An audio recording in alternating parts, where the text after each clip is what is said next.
Captain Raven Thorne was told she'd never fly military aircraft after washing out of Skybridge Air Force Academy not once, but twice. Yet 5 years later, she became the first pilot to successfully complete a full combat mission in the experimental X-47 Shadow Wraith, the most advanced stealth fighter ever built, a machine so complex that 12 seasoned test pilots had failed to master it. This is the story of how a twice-rejected cadet transformed from the Academy's biggest failure into the pilot everyone said was impossible to find. Before we jump back in, tell us where you're tuning in from, and if this story touches you, make sure you're subscribed, because tomorrow I've saved something extra special for you. At 0530 hours every morning, Raven arrived at Crimson Mesa Air Base's Flight Simulation Center, a full 2 hours before her shift as a civilian flight instructor began.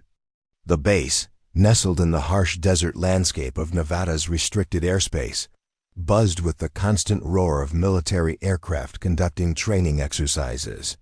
But in the quiet pre-dawn hours, Raven had the advanced simulators to herself simulators that were supposed to be reserved exclusively for active military pilots preparing for classified missions. Raven's access came through a bureaucratic oversight that she'd carefully avoided correcting for the past 18 months. Her civilian contractor badge, originally issued for basic flight instruction duties, had somehow been coded with higher-level clearances during a system upgrade. While base security assumed she belonged there, and the simulation technicians recognized her as one of the instructors, nobody questioned why a civilian was logging hundreds of hours on military combat simulators featuring aircraft that officially didn't exist. At 28, Raven possessed the kind of intuitive flight awareness that separated good pilots from legendary ones. She could feel aircraft responding to her inputs before the instruments registered the changes, anticipate weather patterns by reading subtle cloud formations, and execute complex aerial maneuvers that seemed to defy physics. Her understanding of aerodynamics, stealth technology, and combat tactics had been self-taught through thousands of hours, studying classified technical manuals that crossed her desk during routine administrative work. But what made Raven truly exceptional was her methodical approach to mastering every aircraft system she encountered. While training civilian pilots in basic Cessna aircraft during the day, she spent her evenings analyzing the flight characteristics of advanced military jets. She'd committed to memory the operational parameters of every fighter aircraft in the Air Force inventory, from the legacy F-16 Fighting Falcons to the cutting-edge F-35 Lightning E's.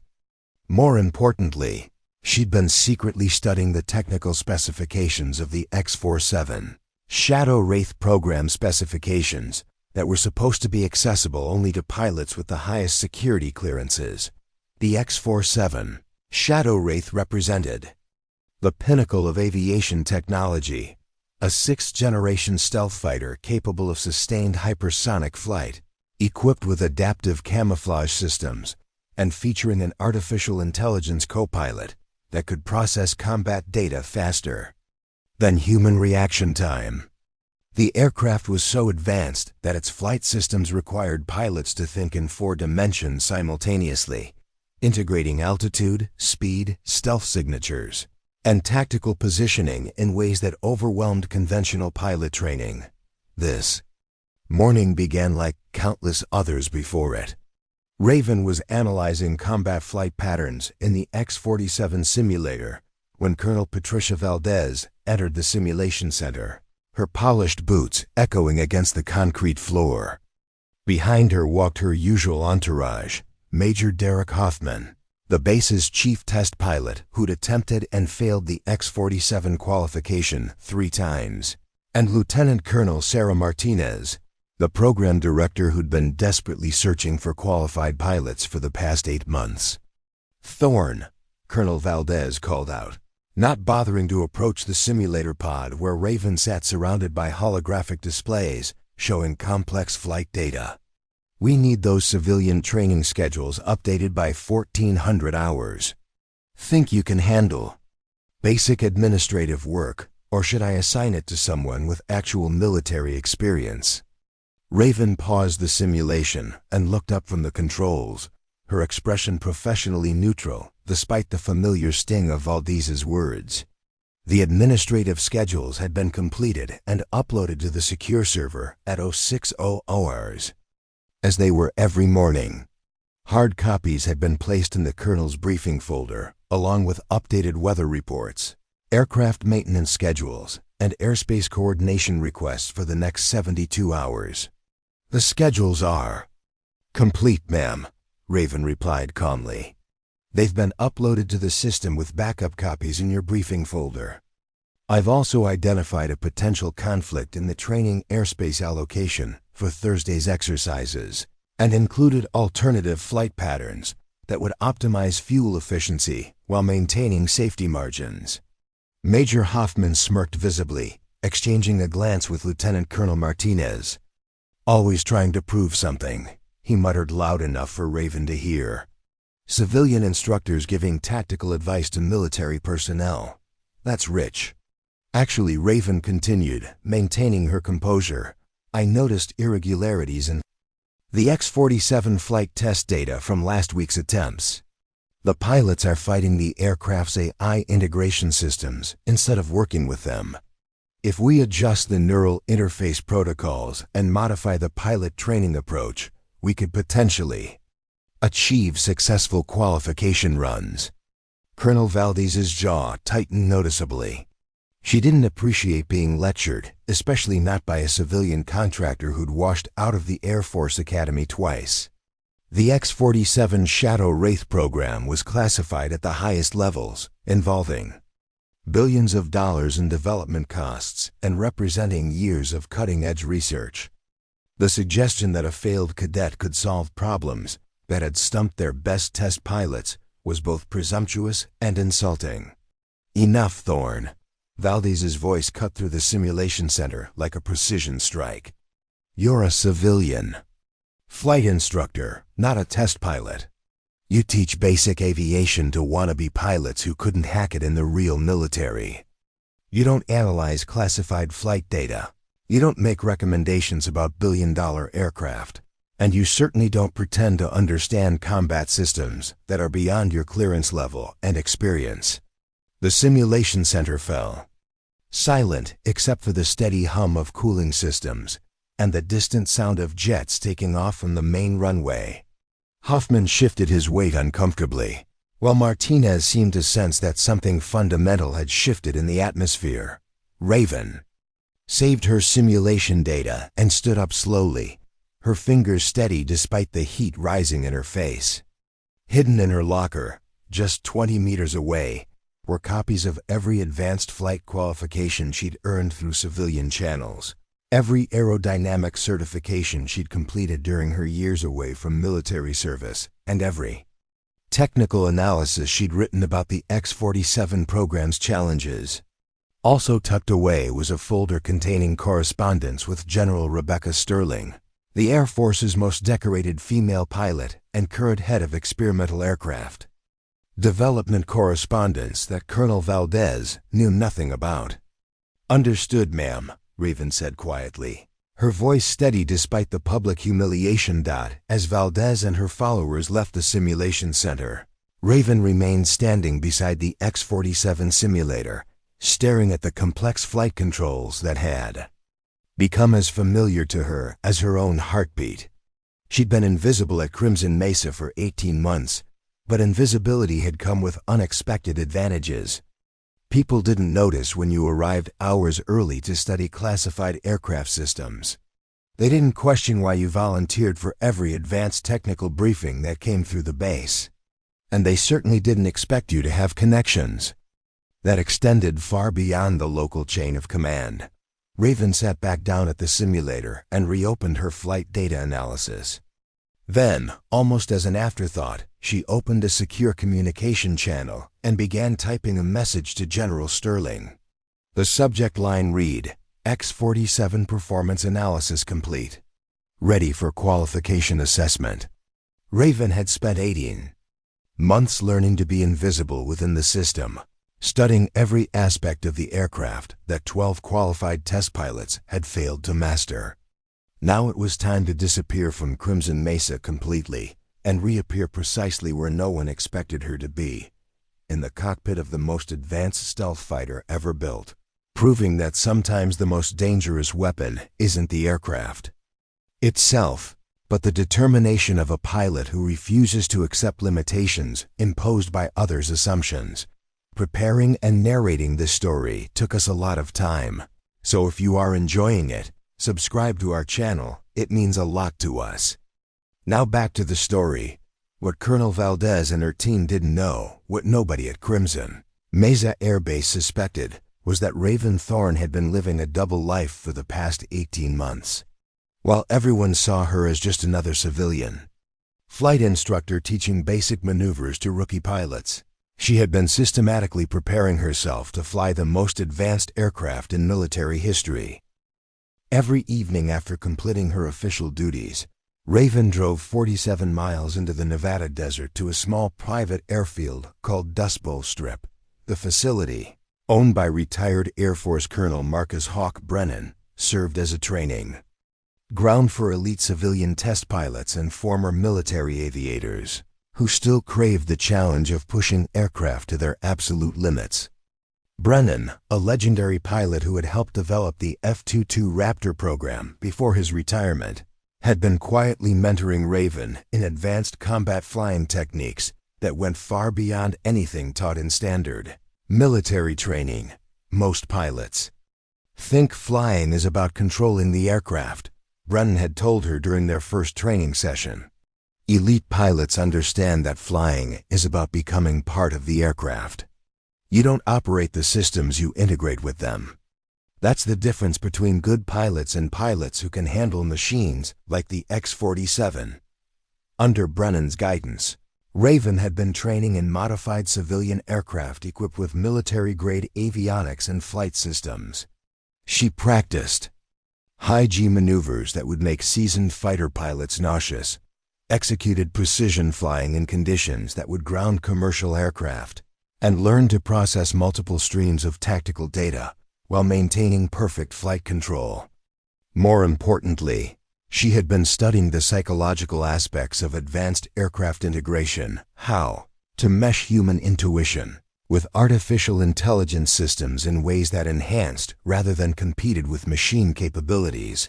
But Raven's most ambitious secret project involved the construction of a highly accurate X-47 cockpit simulator in an abandoned hangar at Dust Bowl Strip, using technical specifications she'd carefully gathered from her access to classified documents at Crimson Mesa, along with components purchased through a network of aerospace contractors who assumed she was working on a legitimate military project. Raven had built what was essentially a perfect replica of the X-47's flight systems. The simulator featured the actual neural interface headset used in the X-47, multi-dimensional holographic displays that responded to eye movement and thought patterns, and flight controls that provided authentic tactile feedback from the aircraft's AI systems. Most remarkably, she had managed to acquire a developmental version of the X-47's artificial intelligence software, ARIA, adaptive reconnaissance and integrated awareness, through contacts in the civilian aerospace industry who were unaware of its classified military applications. Every night for 6 months, Raven had been flying simulated X-47 missions that were more challenging and comprehensive than anything the official test pilots at Crimson Mesa experienced. She practiced stealth insertion missions through hostile airspace, high-speed reconnaissance runs that required split-second decision-making, and complex air-to-air combat scenarios where she had to coordinate with ARIA while managing multiple threats simultaneously. The key breakthrough had come 3 weeks ago when Raven finally achieved what the military test pilots had been unable to accomplish: true neural synchronization with ARIA. Instead of fighting the AI system's recommendations or feeling overwhelmed by its processing speed, she had learned to think alongside it, creating a hybrid decision-making process that was faster and more accurate than either human or machine intelligence alone. It's like learning a new language, she had explained to Brennan after her first successful full integration flight. Aria doesn't want to replace human judgment, it wants to enhance it. But you have to stop trying to maintain complete control and start trusting the partnership. During these training sessions, Raven also discovered something that the official X-47 program had missed.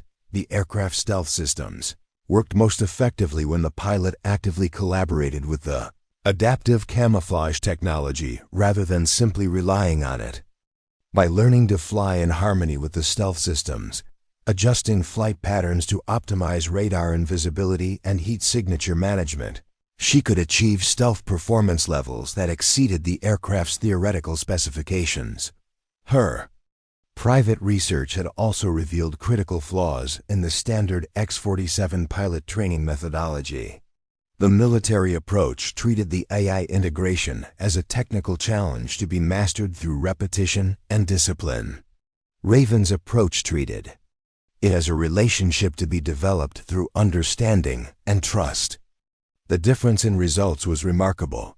While official test pilots struggled to maintain basic flight control when Aria was fully activated, Raven could execute complex combat maneuvers while processing tactical data that would overwhelm conventional pilot training. But perhaps most importantly, Raven had been developing modifications to the X-47's flight control software that could make the aircraft accessible to a broader range of pilots.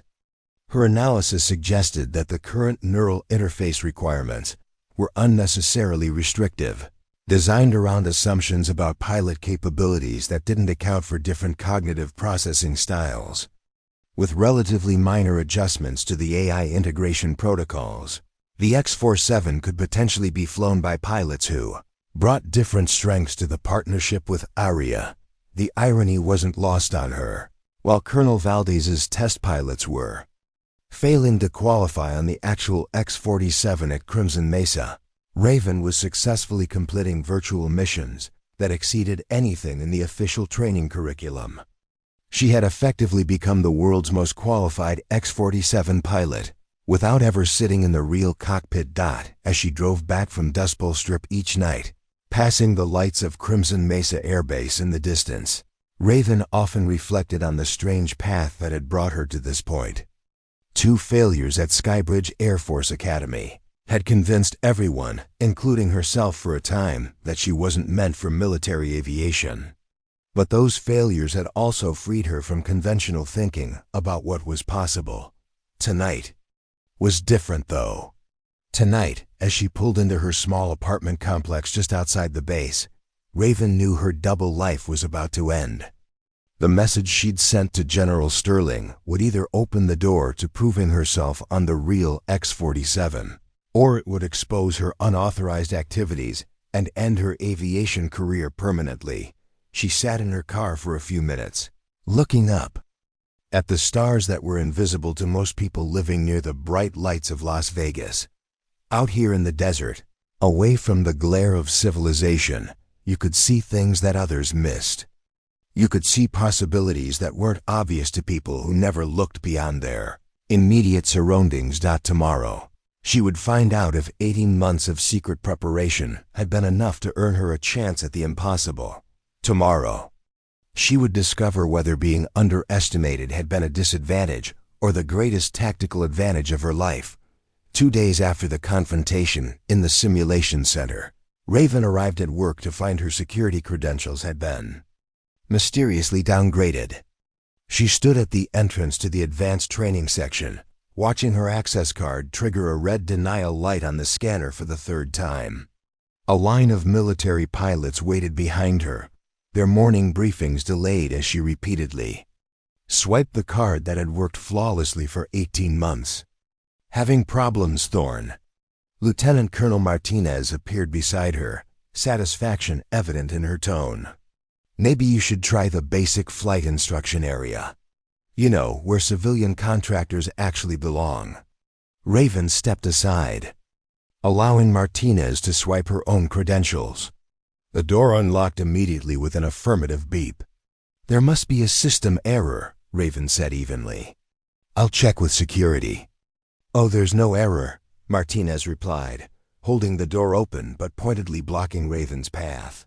Colonel Valdez implemented new security protocols yesterday. Apparently, there were concerns about non-essential personnel accessing sensitive operational information. The pilots waiting behind them exchanged uncomfortable glances. Chief Master Sergeant Anthony Blake, a 25-year veteran who had worked with Raven on countless training coordination projects, stepped forward. Ma'am, with respect, Miss Thorne has clearance for this area. She coordinates all our civilian pilot training and has participated in classified briefings for over a year. Blake, Martinez interrupted sharply, take it up with the colonel if you have issues with proper security measures. Operational security isn't a suggestion, it's a requirement. As Martinez disappeared into the restricted area, Raven walked across the base toward the administration building, noticing other changes that hadn't been there yesterday. The keypad codes to the advanced simulator facilities had been changed. Her regular workstation in the Flight Operations Center had been reassigned to a junior training coordinator. Her name had been removed from the distribution list for technical briefings, posted in the main corridor dot in the administration office.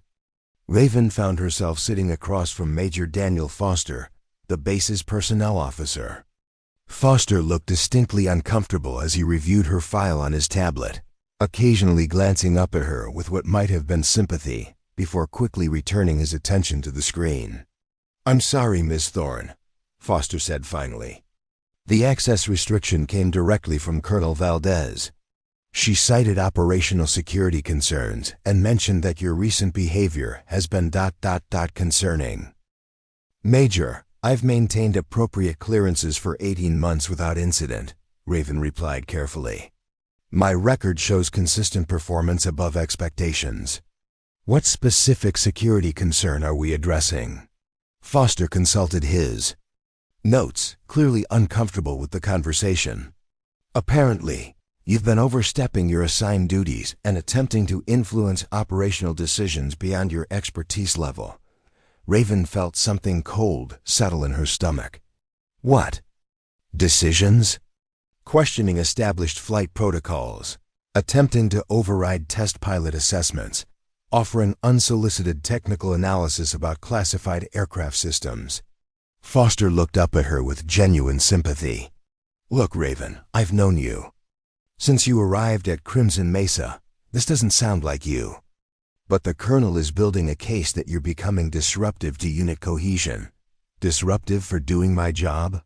For doing more than your job, Foster corrected.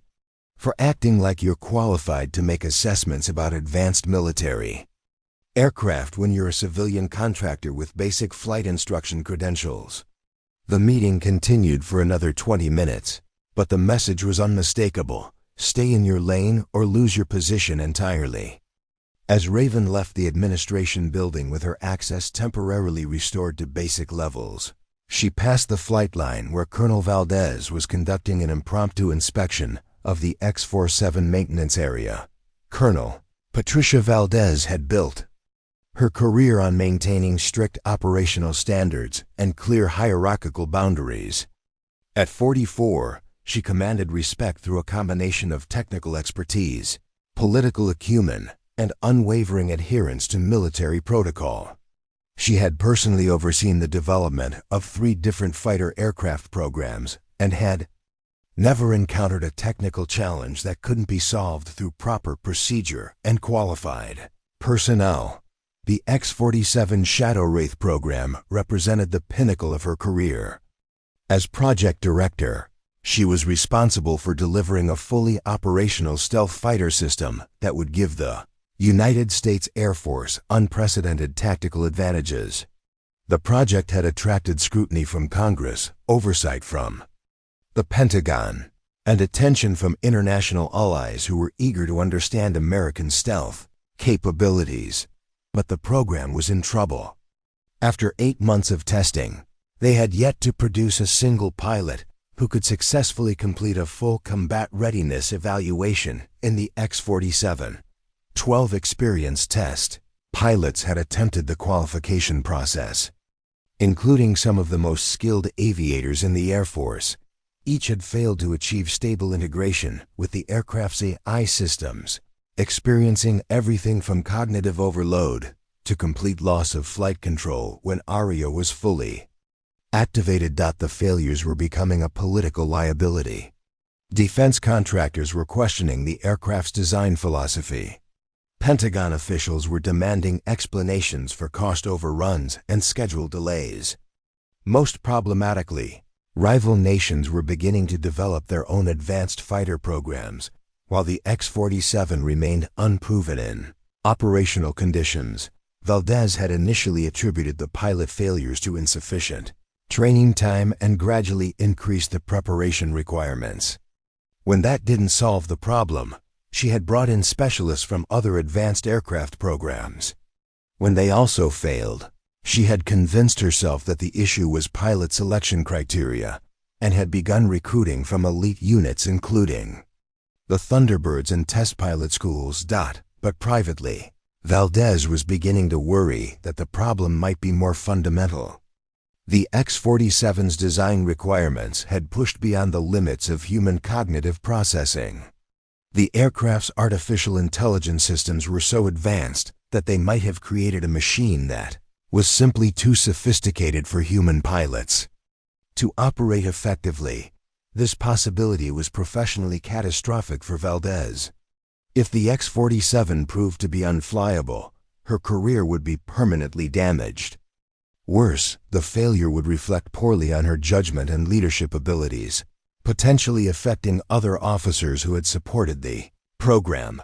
The last thing she needed was additional complications from civilian personnel who didn't understand the pressures and complexities of managing a classified military program. Raven Thorne's recent behavior, offering unsolicited technical advice, questioning established procedures, attempting to access classified flight data, represented exactly the kind of disruption that could undermine program stability at a critical moment.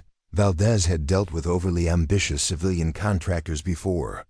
They typically arrived with impressive credentials and enthusiasm, gradually overestimated their importance to the program, and eventually began offering opinions about matters beyond their expertise. The pattern was predictable, and the solution was straightforward: reinforce proper boundaries and redirect their efforts toward appropriate responsibilities. What made Raven's situation particularly problematic was her apparent belief that she understood advanced fighter aircraft systems better than qualified military personnel. This kind of civilian arrogance could create morale problems among the military staff and potentially compromise operational security if left unchecked. That evening, as Valdez reviewed the day's test flight reports in her office, she received an unusual communication from General Rebecca Sterling's office. The message was brief and formal, requesting a comprehensive review of current X-47 pilot qualification procedures and asking for detailed analysis of all unsuccessful attempts to date. Valdez stared at the message for several minutes, wondering what had prompted this high-level attention to her program's internal operations. General Sterling was known for her hands-off management style, typically allowing project directors considerable autonomy as long as they delivered results on schedule. The timing was suspicious. Sterling's inquiry had arrived just days after Valdez had implemented new security restrictions and begun addressing the civilian contractor situation. The coincidence suggested that someone might have been communicating directly with higher-level command about program operations without going through proper channels. If Raven Thorne had somehow contacted General Sterling's office with complaints about security restrictions or claims about the X-47 program, the situation was more serious than Valdez had initially realized. Civilian contractors who attempted to bypass military hierarchy could create significant political complications, especially if they had managed to gain the attention of senior leadership. Valdez picked up her secure phone and placed a call to her immediate superior, Brigadier General Michael Torres. The conversation would need to be carefully managed to address potential security breaches, while maintaining program integrity and her own command authority. Tomorrow she would need to take more decisive action to resolve the civilian contractor problem before it created additional complications for an already troubled program. 3. The emergency briefing was called for 0800 hours in Conference Room Alpha, the sterile environment where mission-critical decisions were made behind soundproof walls and electronic countermeasures. Raven arrived 10 minutes early, her comprehensive analysis of the X-47's recent test failures organized in a leather portfolio.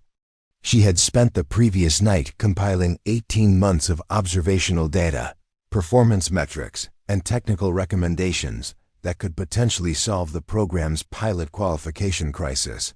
The room gradually filled with key personnel. Colonel Valdez entered with her usual air of command authority, followed by Major Hoffman, whose 3 failed X-47 qualification attempts had left him defensive about any suggestions regarding the aircraft. Lieutenant Colonel Martinez took her seat across from Raven, her expression suggesting she viewed this meeting as an unnecessary waste of time. Chief Master Sergeant Blake positioned himself near the back, his weathered face neutral, but his eyes watchful. This briefing was requested to address ongoing technical challenges with the X-47 qualification process, Colonel Valdez announced, her tone making it clear she considered the meeting a formality rather than a genuine consultation. Ms. Thorne has submitted some observations about our testing procedures. We'll review them briefly before returning to established protocols. Raven opened her portfolio and activated the presentation display. Thank you, Colonel. My analysis indicates that the current pilot qualification failures aren't due to inadequate pilot skills or insufficient training time. The problem is a fundamental mismatch between human cognitive processing patterns and the AI integration requirements. She clicked to her first slide, showing detailed brain activity scans she had recorded during her secret simulator sessions. ARIA, the X-47's artificial intelligence system, processes tactical data at frequencies that create cognitive dissonance in pilots trained through conventional methods.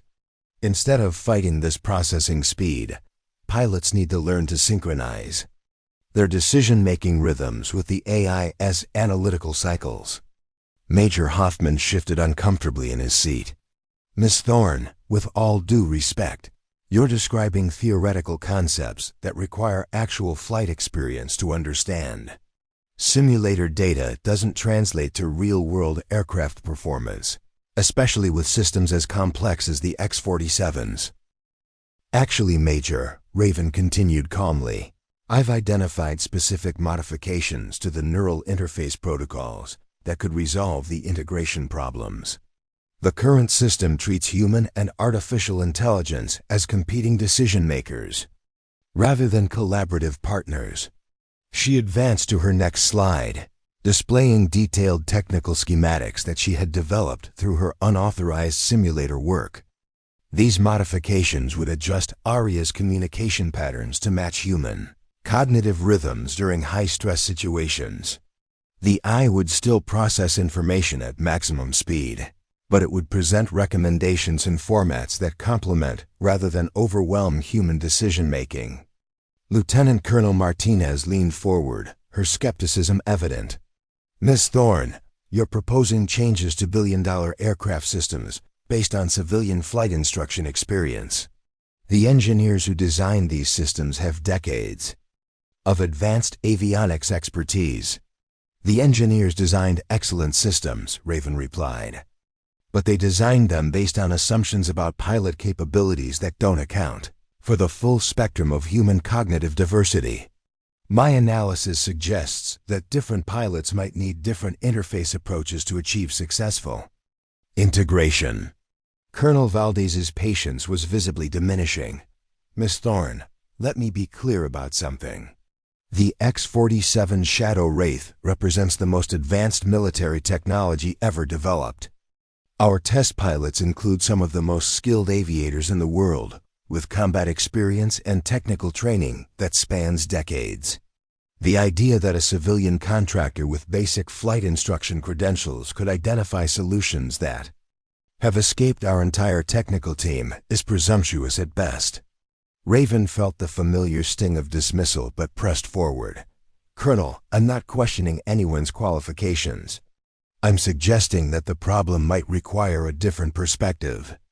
Sometimes solutions become visible when you approach challenges from unexpected angles." She clicked to her most compelling slide, a detailed breakdown of successful X-47 simulation flights that exceeded the performance metrics of any official test.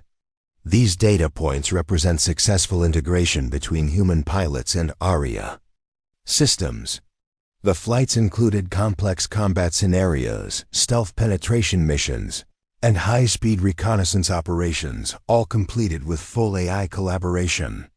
Chief Master Sergeant Blake studied the data intently. "Ma'am, these performance numbers are exceptional. Where did this flight data originate?" Before Raven could respond, Colonel Valdez stood abruptly. "That's enough, Miss Thorne. I don't know where you obtained classified performance data, but presenting unauthorized technical analysis in an official briefing is completely inappropriate." "Colonel, the analysis is based on publicly available technical specifications and standard aerodynamic principles." "No," Valdez interrupted sharply. "It's based on classified X-47 system parameters that you shouldn't have access to. You're a civilian flight instructor, Ms. Thorne. You teach basic aviation to weekend pilots and wannabe aviators who couldn't qualify for military service. You don't analyze advanced stealth fighters. You don't propose modifications to billion-dollar weapon systems, and you certainly don't present unauthorized flight data in classified briefings." The conference room fell silent except for the hum of air conditioning and the distant sound of aircraft operations. Every person present understood that a line had been crossed, though they weren't entirely sure who had crossed it. "Furthermore," Valdez continued, her voice growing colder, "your recent behavior suggests a fundamental misunderstanding of your role and responsibilities. You've been attempting to access restricted areas, questioning established procedures, and now presenting technical analysis that exceeds your clearance level and expertise." Major Hoffman nodded in agreement. "Colonel, I've seen this pattern before. Civilian contractors who gradually convince themselves they understand military operations better than the people actually responsible for them. It's a liability that can compromise operational security." Raven closed her portfolio slowly, her mind racing through the implications of what was happening. Everything she had prepared, 18 months of careful analysis, breakthrough insights about AI integration, potential solutions to the program's most critical problems, was being dismissed not because it was wrong, but because it came from someone they considered unqualified to have such insights. "Ma'am," she said quietly, "I'm only trying to help solve a problem that's affecting mission readiness. The X-47 program is struggling because the X-47 program is classified," Martinez interrupted, "which means its challenges and solutions are matters for qualified military personnel, not civilian contractors with opinions about aircraft they've never flown." Colonel Valdez gathered her materials, signaling the end of the briefing. "Mrs. Thorne, I want to be absolutely clear about expectations going forward. Your job is civilian flight instruction. Period. You will not access classified technical data. You will not propose modifications to military aircraft systems, and you will not present unauthorized analysis to military personnel. Is that understood?" Raven stood slowly, her portfolio tucked under her arm. The room full of military personnel watched her with expressions ranging from sympathy to satisfaction, depending on their previous interactions with her. "Understood, Colonel." As the briefing participants filed out, Chief Master Sergeant Blake approached Raven near the door. "Ms. Thorne," he said quietly, "that technical analysis was impressive work. Where did you learn advanced AI integration theory? Books, Sergeant, Raven replied. Lots of books. Blake studied her for a moment, then nodded. Good books, apparently. For what it's worth, some of us recognize quality analysis when we see it, regardless of where it comes from. That evening, Raven sat in her small apartment reviewing the day's events. Her comprehensive solution to the X-47's pilot qualification problem had been rejected without serious consideration. Her technical expertise had been dismissed based on her civilian status rather than evaluated on its merits. Most frustratingly, she had been prohibited from contributing to solving a problem that she understood better than anyone else in the program. But as she reflected on the meeting, Raven realized something important. Colonel Valdez's reaction had revealed the depth of the program's troubles. The aggressive dismissal, the defensive responses from failed test pilots, the immediate classification of her analysis as inappropriate, all of it suggested that the X-47 program was under more pressure than anyone wanted to admit. Tomorrow, she would need to make a decision about how to proceed. She could accept the restrictions and continue her limited role as a civilian flight instructor, or she could take the considerable risk of pursuing alternatives that might give her a real opportunity to prove her capabilities. The choice would determine not only her own future, but potentially the fate of the most advanced stealth fighter ever built. The meeting was scheduled for 0900 in Conference Room Bravo, the smaller, more intimate space typically reserved for disciplinary actions and career-ending conversations. Raven arrived precisely on time, her personnel file and documentation neatly organized in her leather portfolio. She had barely slept, but her eyes were clear and focused as she arranged her materials on the polished conference table. Colonel Valdez entered at exactly 0900, followed by Lieutenant Colonel Martinez, Major Foster from personnel, and unexpectedly, Brigadier General Michael Torres, the regional commander whose presence elevated this from a routine personnel issue to something far more serious. The addition of General Torres meant that whatever was about to happen would have consequences extending well beyond Crimson Mesa Air Base. Ms. Thorne, Colonel Valdez began without preamble, remaining standing to emphasize the formal nature of the proceedings. It has come to our attention that you've been engaging in unauthorized activities that violate both your employment contract and base security protocols. Raven felt ice form in her veins as Lieutenant Colonel Martinez opened a thick folder with practiced precision. On multiple occasions over the past 6 months, you have been observed accessing restricted simulation facilities outside your authorized work hours. Martinez read from her prepared statement. You have been downloading and analyzing classified technical specifications without proper clearance authorization. Most seriously, you have been conducting unauthorized flight simulations using aircraft systems that exceed your security clearance level. General Torres leaned back in his chair, his weathered face impassive as he studied Raven's reaction. At 58, Torres had seen enough military careers destroyed by poor judgment to recognize the signs of someone whose ambitions had exceeded their boundaries. However, he had also seen enough bureaucratic incompetence to remain skeptical of any situation that seemed too neatly packaged. Furthermore, Martinez continued, investigation of your recent activities has revealed that you obtained classified X-47 technical specifications through improper channels and have been using this information to conduct unauthorized analysis of military aircraft systems. Raven maintained her composure despite the deliberate mischaracterization of her activities. Each accusation was technically accurate, but stripped of all context that would explain the legitimate educational and research purposes behind her actions. Ma'am, I need to see the specific allegations and evidence. My activities have been consistent with my security clearance level and employment responsibilities. Context doesn't change the facts, Ms. Thorne, Colonel Valdez interrupted. You've been operating outside your authority, accessing systems you're not qualified to use, and analyzing classified information that you have no legitimate reason to possess. General Torres spoke for the first time, his voice carrying the authority of someone accustomed to cutting through bureaucratic maneuvering to reach essential truths. Ms. Thorne, help me understand something. You're a civilian flight instructor with a basic security clearance. Why would you need advanced technical specifications for aircraft you're never going to fly? The question hung in the air like a challenge. Raven realized this was the moment that would define everything that followed.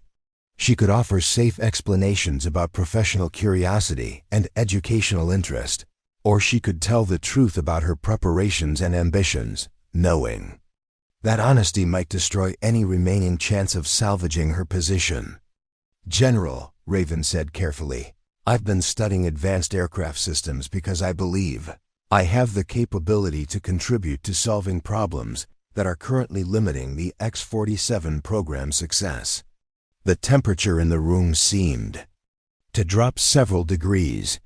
Colonel Valdez's face flushed with barely controlled anger, while Martinez exchanged a significant glance with Major Foster. General Torres, however, leaned forward with what might have been genuine curiosity. You believe you have the capability, Torres repeated slowly. Miss Thorne, are you aware that 12 of our most experienced test pilots have been unable to successfully qualify on the X-47?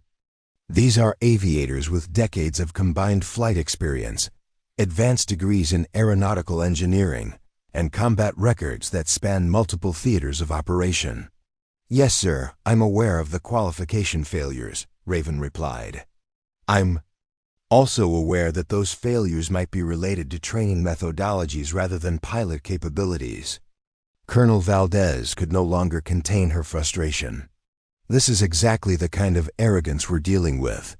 General, Miss Thorne seems to believe that her civilian flight instruction experience somehow qualifies her to second-guess our entire test pilot program. Not second-guess, Colonel, Raven said quietly. Offer a different perspective based on alternative approaches to pilot AI integration. Alternative approaches? Martinez interjected with undisguised scorn. Miss Thorne, you've never flown a military aircraft in your life. You wash out of the Air Force Academy twice. You teach weekend pilots how to fly Cessnas. What possible alternative approach could you offer to pilots who've been flying advanced fighters for years? The words hit Raven like physical blows, each one designed to reinforce her perceived inadequacy and diminish any credibility she might claim. The reference to her academy failures was particularly devastating because it touched on her deepest insecurities about her place in military aviation. Maybe, Raven said, her voice growing steadier rather than weaker under the attack. The fact that I failed conventional training programs means I understand what it's like to approach complex systems from a different angle. General Torres studied her with increased interest. Elaborate on that, Miss Thorne. Sir, the X-47's AI integration requires pilots to abandon traditional control methodologies and develop collaborative relationships with artificial intelligence systems. Most experienced pilots approach this challenge by trying to maintain their established control patterns while adding eye coordination as an additional task. That creates cognitive overload and integration failure. She paused, aware that everyone in the room was listening intently despite their skepticism. Someone who never fully mastered traditional control methodologies might be more willing to develop entirely new approaches that work with the AI rather than around it. Colonel Valdez stood abruptly, her chair scraping against the floor. General, this is exactly what I've been trying to explain. Miss Thorne has convinced herself that failure is actually an advantage. That washing out of military training somehow qualifies her for advanced combat aircraft. What qualifies me, Raven said, finally allowing her frustration to show, is 18 months of intensive study, hundreds of hours of advanced simulation training, and successful achievement of performance metrics that exceed anything your qualified pilots have accomplished. The room fell completely silent. General Torres leaned back in his chair, his expression unreadable. Major Foster looked like he wanted to disappear. Martinez appeared stunned by Raven's boldness, while Colonel Valdez looked like she was preparing to end someone's career permanently. "Performance metrics," Torres said finally. "Miss Thorne, are you claiming that you've actually flown X-47 missions?" "Simulated missions, sir. But with complete technical accuracy and full AI integration." "Impossible," Valdez snapped. "The X-47 simulators require special authorization and are limited to qualified military personnel." Raven met her gaze directly. "Not all simulators are located on military bases, Colonel." The implication of her statement struck everyone simultaneously. If Raven had somehow gained access to X-47 simulation capabilities outside official channels, the security implications were staggering. More importantly, if she had actually achieved successful AI integration in authorized simulations, it raised fundamental questions about the military's approach to pilot selection and training. General Torres stood slowly, his decision-making process visible in his changing expression. "Miss Thorne, I want you to understand something very clearly. What you've just described could be interpreted as a serious security breach, unauthorized access to classified systems, and violation of numerous federal regulations regarding defense technology." "Yes, sir." "It could also," he continued, "represent exactly the kind of innovative thinking that might solve our most pressing operational challenge." Colonel Valdez stared at the general in apparent disbelief. "Sir, you can't be seriously considering—" "What?" "I'm considering, Colonel," Torres interrupted, "is whether we're dealing with a security problem or a resource that we've been too bureaucratically rigid to recognize." He turned back to Raven. "Miss Thorne, I'm going to offer you a choice. You can accept immediate termination of your civilian contract with an agreement not to discuss any classified information you may have encountered. Or you can provide a complete demonstration of these claimed capabilities under official supervision."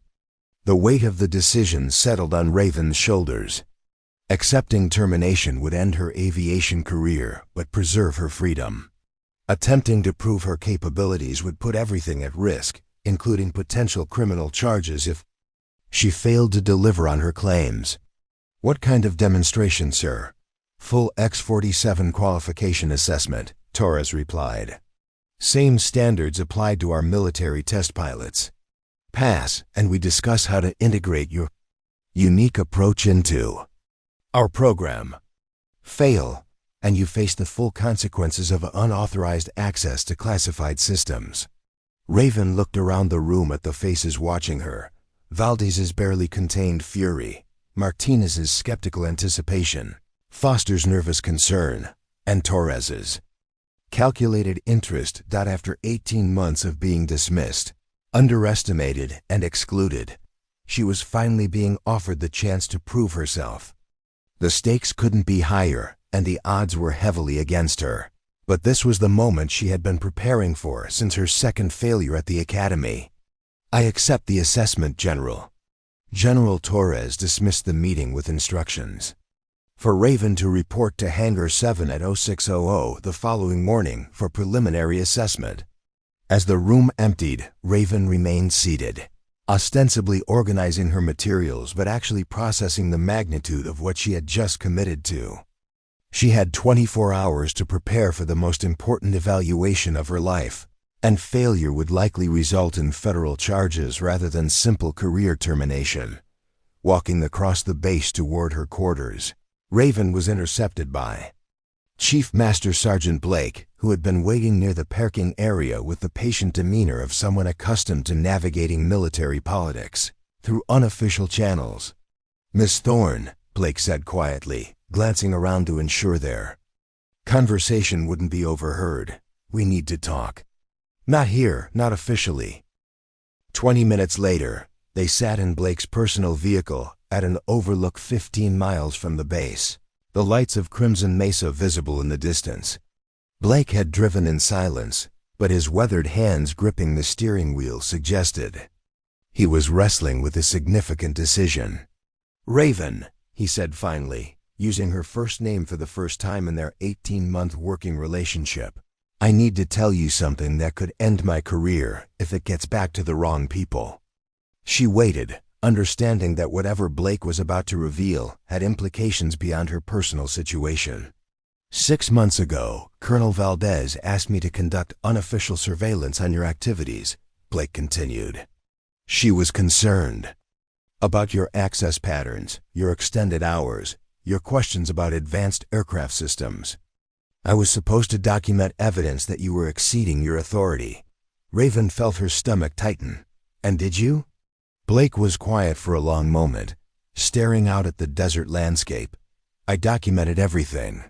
Your early arrivals, your simulator usage, your technical research, your correspondence with external contacts.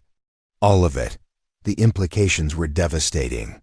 If Blake had comprehensive evidence of her unauthorized activities, her assessment tomorrow would be meaningless. The charges would be filed regardless of her performance. "But here's what I also documented," Blake continued, reaching into his jacket to retrieve a thick manila envelope. "Performance data from every simulator session you conducted. Technical analysis that was consistently more accurate than reports from qualified test pilots. Problem-solving approaches that addressed issues our best people couldn't resolve." He handed her the envelope. "Raven, I've been in the Air Force for 25 years. I've seen thousands of pilots, worked with hundreds of technical specialists, and evaluated more training programs than I can count. What you've been doing in those simulators isn't just impressive, it's revolutionary." Raven opened the envelope to find comprehensive documentation of her simulator activities. But instead of evidence for prosecution, she found performance analyses that validated every claim she had made about her capabilities. Blake had been building a case for her competence rather than her misconduct. "Chief, why are you showing me this?" "Because tomorrow you're going to face the most advanced aircraft ever built. And the people evaluating you are invested in seeing you fail," Blake replied. "Colonel Valdez can't afford to have a civilian contractor succeed where her qualified test pilots failed. It would raise too many questions about her program management." He pointed to a specific section of the documentation. "But you're not going into that assessment blind. These performance metrics prove that you've already mastered systems that stumped military aviators with decades of experience. The question isn't whether you can fly the X-47, you've already proven that in simulation. The question is whether you can do it under pressure with people actively hoping you'll fail." Raven studied the data, recognizing her own simulator sessions, but seeing them analyzed from an external perspective that highlighted achievements she had taken for granted. Blake had documented not just her successful flights, but her innovative problem-solving approaches, her unique integration with ARIA's AI systems, and her development of flight techniques that exceeded standard performance parameters. "There's something else," Blake said, reaching for another envelope. 3 weeks ago, I received an inquiry from General Rebecca Sterling's office. They wanted detailed reports on any personnel at Crimson Mesa who had demonstrated exceptional aptitude for advanced aircraft systems." Raven's pulse quickened. General Sterling was legendary in military aviation circles, the first woman to command a stealth fighter squadron and currently the Air Force's leading authority on experimental aircraft development. "I submitted your performance data," Blake continued. "Every simulator session, every technical analysis, every innovative solution you developed." General Sterling's response was, "Interesting." He handed her a second envelope marked with official Air Force letterhead. Inside, Raven found a letter that made her hands tremble as she read it. "Miss Thorne," the letter began, "Chief Master Sergeant Blake has forwarded documentation of your simulator performance and technical analysis regarding the X-47 Shadow Wraith program. Your approach to AI integration and advanced flight control Systems demonstrates exactly the kind of innovative thinking required for next-generation aircraft development. The letter continued with language that was both formal and encouraging.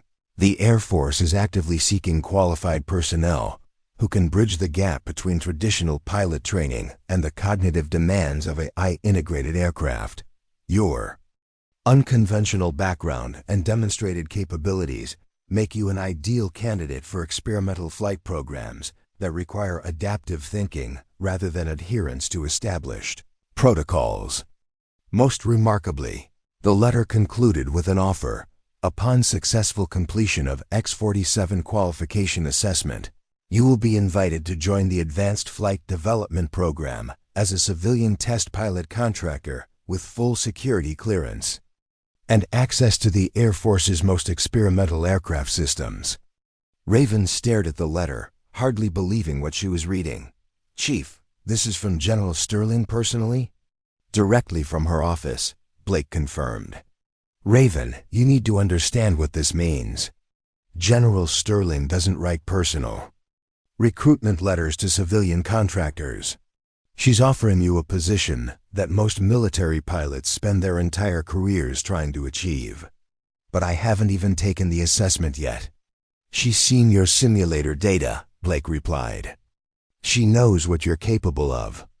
Tomorrow isn't about proving yourself to General Sterling, it's about proving yourself to the people at Crimson Mesa who've been too bureaucratically rigid to recognize talent when it's sitting right in front of them." As they drove back toward the base, Blake shared additional intelligence that would prove crucial for the next day's assessment. "The X-47 you'll be flying tomorrow has been modified based on feedback from previous failed assessments. The neural interface has been made more sensitive, which means it'll respond more dramatically to pilot anxiety or uncertainty. Most test pilots have failed because they approach the aircraft with preconceptions about how it should behave." "What's your advice?" "Trust the AI," Blake said simply.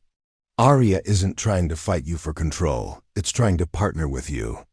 Most military pilots can't accept that level of collaboration because they've been trained to maintain absolute command. Authority. But you've never been fully indoctrinated into that mindset." That evening, Raven sat in her quarters reviewing the documentation Blake had provided and preparing mentally for the assessment that would determine her future. The letter from General Sterling had fundamentally changed her perspective on tomorrow's challenge. She wasn't just fighting to prove herself to Colonel Valdez and the Crimson Mesa staff. She was auditioning for a position that could reshape her entire career. But more importantly, she realized that her 18 months of secret preparation had been noticed and validated by people whose judgment carried real authority. The simulator sessions she had conducted in isolation, the technical analysis she had developed without recognition, the innovative approaches she had discovered through trial and error, all of it had been documented and evaluated by military professionals who understood its significance. Tomorrow, she would finally have the opportunity to demonstrate in the real aircraft what she had already proven in simulation.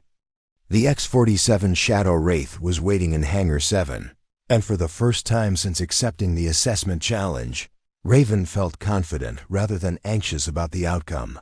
She had spent months preparing for this moment, but she hadn't been preparing alone.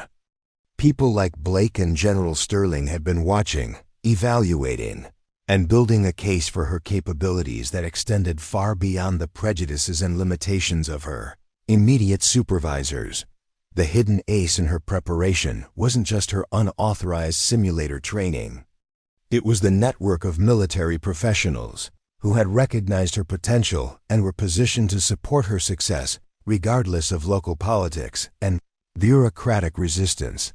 Raven arrived at Hangar 7 at 0545 hours to find the massive doors still sealed and no sign of the assessment team that was supposed to begin her evaluation in 15 minutes. She stood in the pre-dawn darkness, her flight gear bag slung over her shoulder, watching the empty tarmac and wondering if the assessment had been postponed or canceled without notification. At precisely 0600 Colonel Valdez appeared with a significantly expanded entourage that included not only her usual staff, but also Captain Jennifer Hayes from the Inspector General's office, Master Sergeant David Rodriguez from Security Forces, and Dr. Amanda Vickers, the base's chief psychologist. The presence of investigators and mental health personnel transformed what should have been a flight assessment into something resembling a criminal proceeding. "Miss Thorne," Colonel Valdez announced formally, her voice carrying across the empty hangar with clinical precision. "Before we proceed with any flight evaluation, there are several administrative matters that require immediate attention." Captain Hayes stepped forward with a digital tablet and official documentation. "Miss Thorne, I'm required to inform you that the Air Force Office of Special Investigations has opened a preliminary inquiry into your unauthorized access to classified simulation systems and potential security violations related to the X-47 program." Raven felt the ground shifting beneath her feet. An OC investigation meant federal law enforcement scrutiny that could result in criminal charges regardless of her flight performance. "Captain, I was under the impression that this assessment was approved by General Torres to evaluate my technical capabilities." "The assessment will proceed," Valdez interjected, "but only after we address the serious security concerns that have emerged since yesterday's meeting. Dr. Vickers will conduct a psychological evaluation to determine if you're mentally stable enough for high-risk aircraft operations." Dr. Vickers, a woman in her 40s with the careful demeanor of someone accustomed to evaluating military personnel under stress, approached with professional sympathy. "Miss Thorne, this is a standard psychological assessment required for all experimental aircraft evaluations. However, given the unusual circumstances of your case, we need to explore some specific areas of concern." The assessment that followed was clearly designed to undermine Raven's credibility and mental fitness. Dr. Vickers asked probing questions about her motivation for pursuing military aviation after multiple failures, her relationship with authority figures, and her realistic understanding of her own capabilities versus her perceived qualifications. "Miss Thorne," Dr. Vickers said, consulting her notes, "your personnel file indicates 2 unsuccessful attempts at Air Force Academy admission, followed by 18 months of what appears to be unauthorized simulation training. Some might interpret this pattern as obsessive behavior or inability to accept realistic limitations." Raven recognized the psychological trap being constructed around her.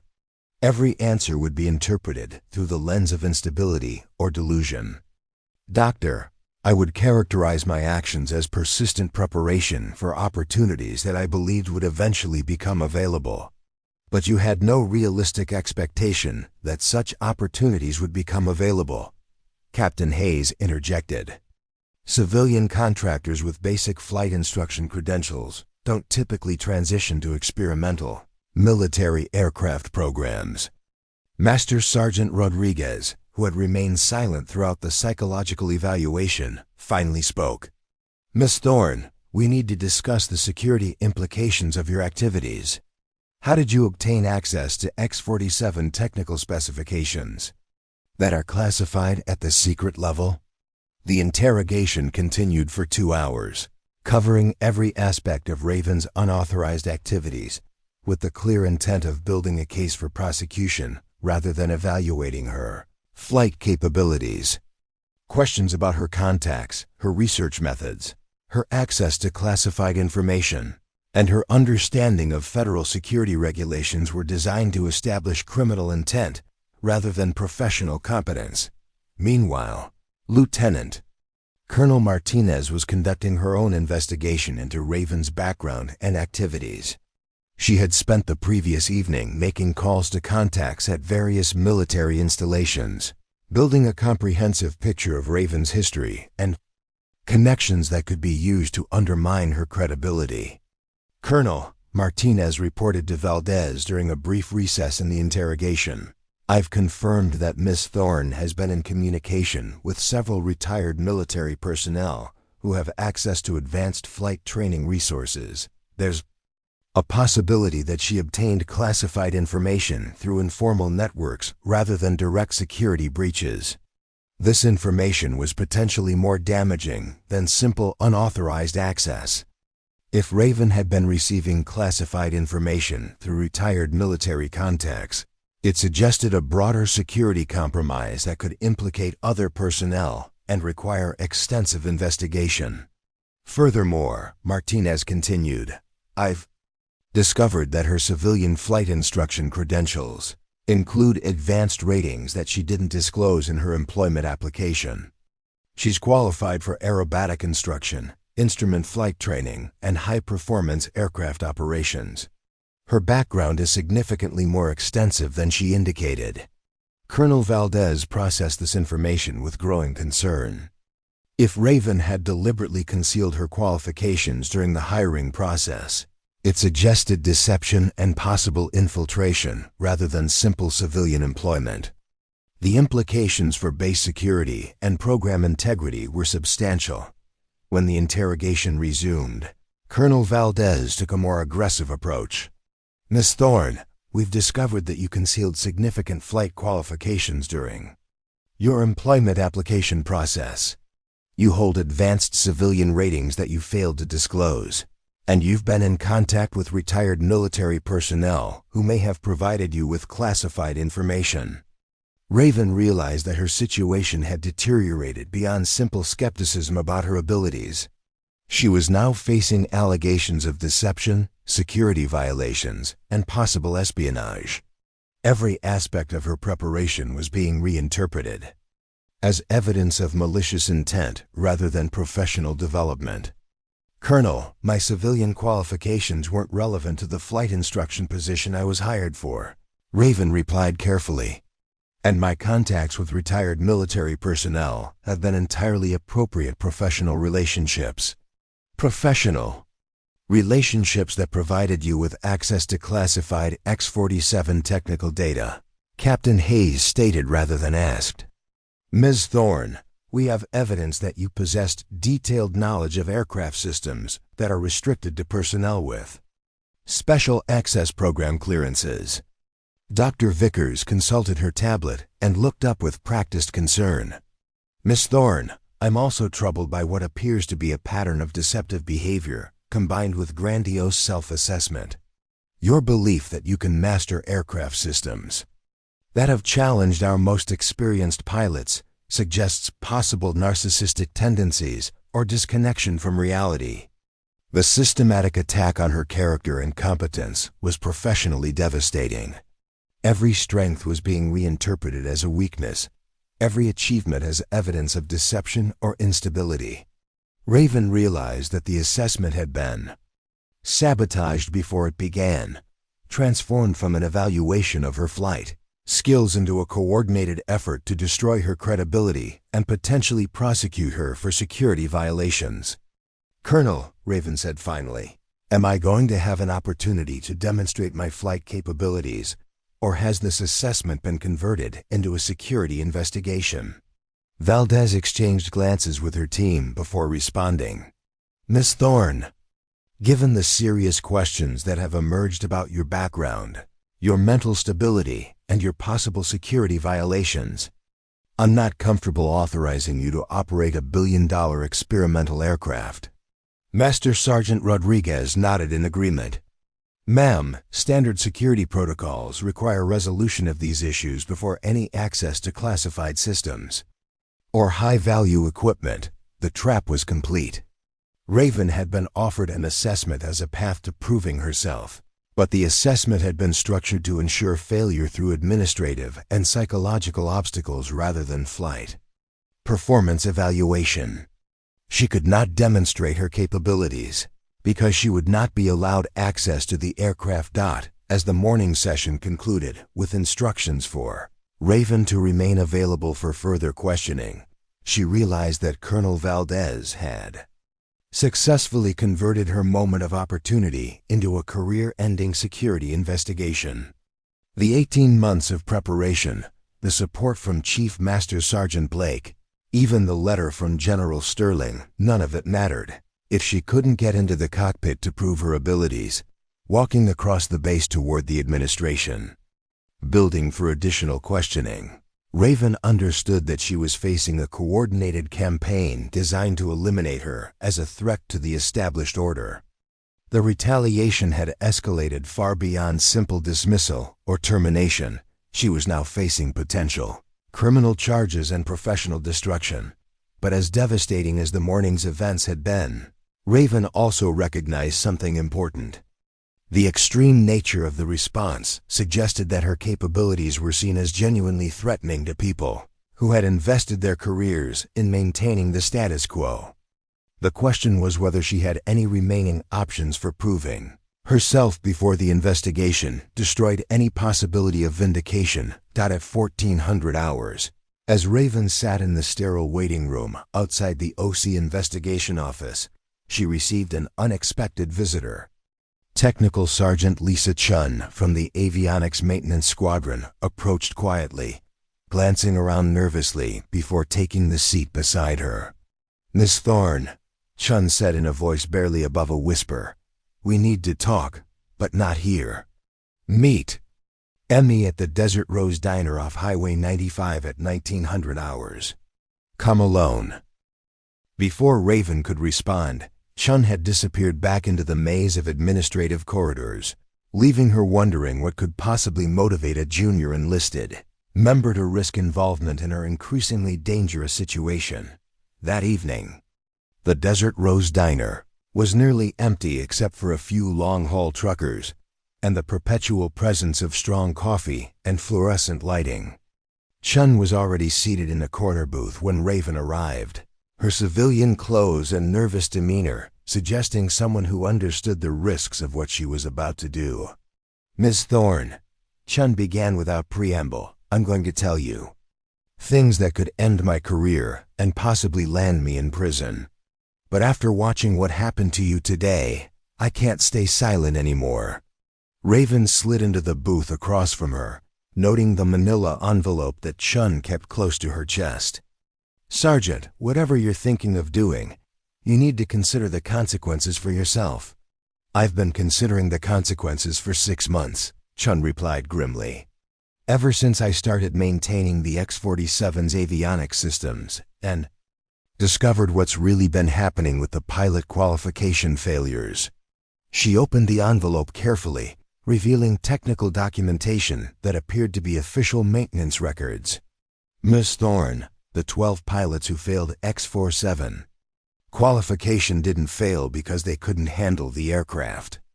They failed because the aircraft was sabotaged." The words hit Raven like a physical blow.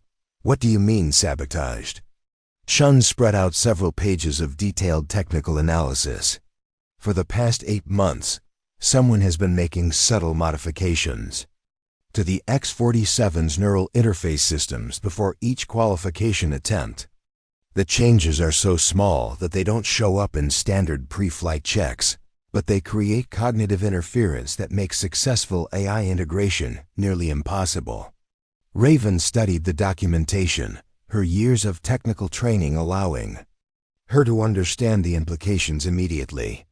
The modifications were sophisticated and precisely targeted, designed to create the exact type of pilot AI conflicts that had characterized every failed qualification attempt. "Who's making these modifications?" "That's what I've been trying to figure out," Chun replied. "The access logs show authorized maintenance activities, but the specific changes aren't documented in official work orders. Someone with high-level access has been deliberately sabotaging the qualification process." She pulled out another set of documents. "But here's the really disturbing part. The sabotage isn't random. It's specifically calibrated to each pilot's psychological profile and flight experience. Whoever is doing this has detailed knowledge of how each test pilot approaches aircraft integration." Raven felt pieces of a larger puzzle beginning to fall into place. "Sergeant, why are you telling me this?"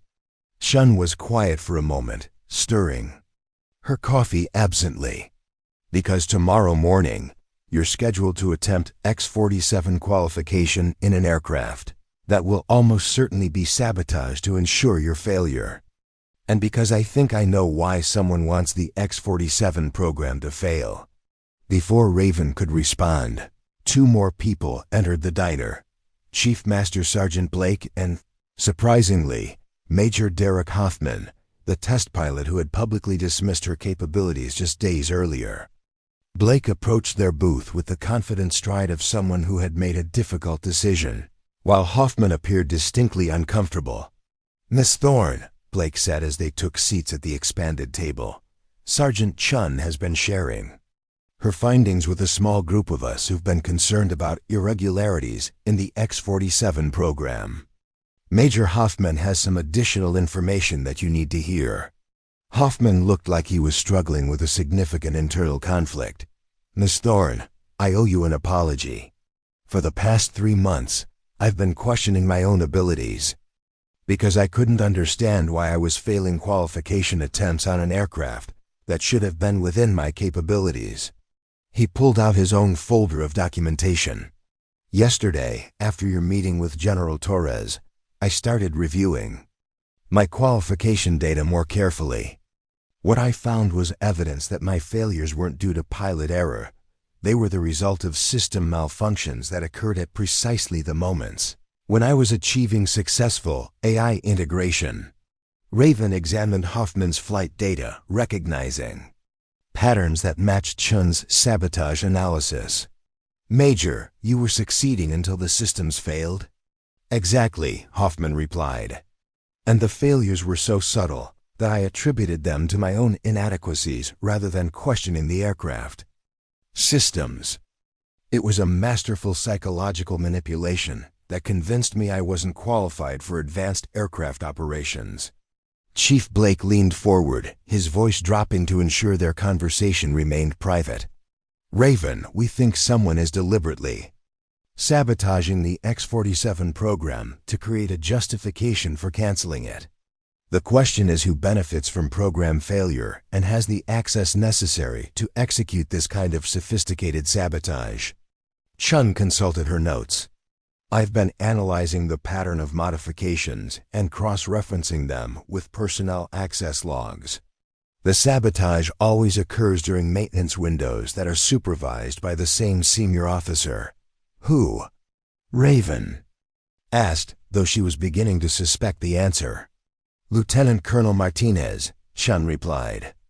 "She has unrestricted access to the aircraft, detailed knowledge of each pilot's psychological profile, and the technical expertise to make precisely calibrated modifications that would ensure failure while appearing to be pilot error." The implications were staggering. If Martinez had been systematically sabotaging qualification attempts, it meant that the X-47 program's failures were entirely artificial.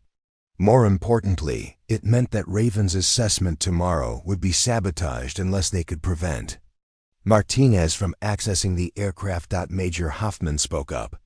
"There's something else you need to know. Lieutenant Colonel Martinez has been in communication with defense contractors who would benefit significantly from X-47 program cancellation. If the Air Force concludes that the aircraft is too complex for human pilots, those contractors have alternative systems ready for immediate deployment." Blake nodded grimly. "It's a classic procurement manipulation. Create evidence that the current system doesn't work, then offer an alternative that benefits your preferred contractors. Martinez would likely receive a lucrative position with one of those companies after her military retirement. But why target me specifically?" Raven asked. "Because you represent the greatest threat to her plan," Chun explained. "If you succeed in qualifying on the X-47, it proves that the aircraft is flyable and that the previous failures were artificial. That would trigger an investigation that could expose the entire sabotage operation." The 4 of them sat in the fluorescent-lit diner, processing the implications of what they had discovered. Raven's assessment had become more than a personal challenge. It was now a critical test that could expose a sophisticated conspiracy to defraud the military and potentially compromise national security. So what do we do? Raven asked finally. Blake looked around the table at the unlikely alliance that had formed around their shared commitment to exposing the truth. We make sure that tomorrow's assessment takes place with an aircraft that hasn't been sabotaged. And we document everything so that when you succeed, we have evidence to support a full investigation. Chun nodded. I can monitor the aircraft overnight and prevent any unauthorized modifications. But we'll need to be careful if Martinez realizes what we're doing.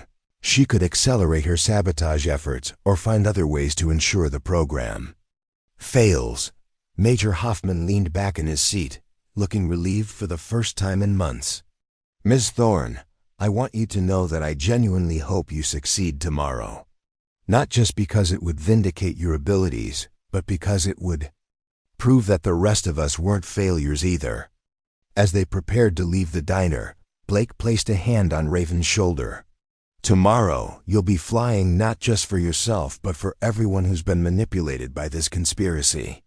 The X-47 is a remarkable aircraft that could revolutionize military aviation if we can prevent it from being sabotaged by people who profit from its failure. Walking to her car under the desert stars, Raven realized that her isolated struggle had become something much larger. She was no longer fighting alone against institutional prejudice and bureaucratic resistance. She was part of a team of military professionals who were willing to risk their careers to expose corruption and ensure that merit rather than manipulation determined the success or failure of critical defense programs. Tomorrow's assessment would determine not only her own future, but the integrity of the entire X-47 program and the careers of everyone who had chosen to stand with her against a conspiracy that threatened both military effectiveness and ethical conduct within the defense establishment. At 0200 hours, Raven's secure phone buzzed with an encrypted message that changed everything. The text was brief but carried the authority of the highest levels of military command. Report to Building 482 immediately. Come alone. Bring all documentation.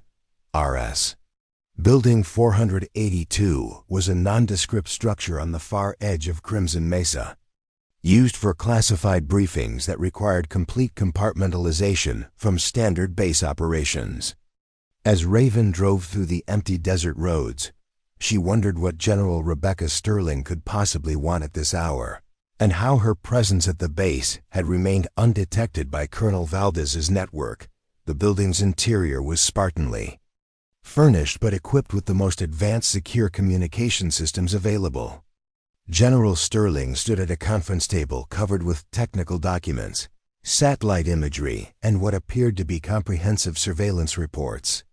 At 52, Sterling possessed the quiet confidence of someone who had shattered every barrier in military aviation through a combination of exceptional skill and strategic brilliance. Miss Thorne, Sterling said without preamble, we have a problem that extends far beyond your personal assessment tomorrow. The X-47 program has been compromised by what appears to be a sophisticated sabotage operation with implications for national security.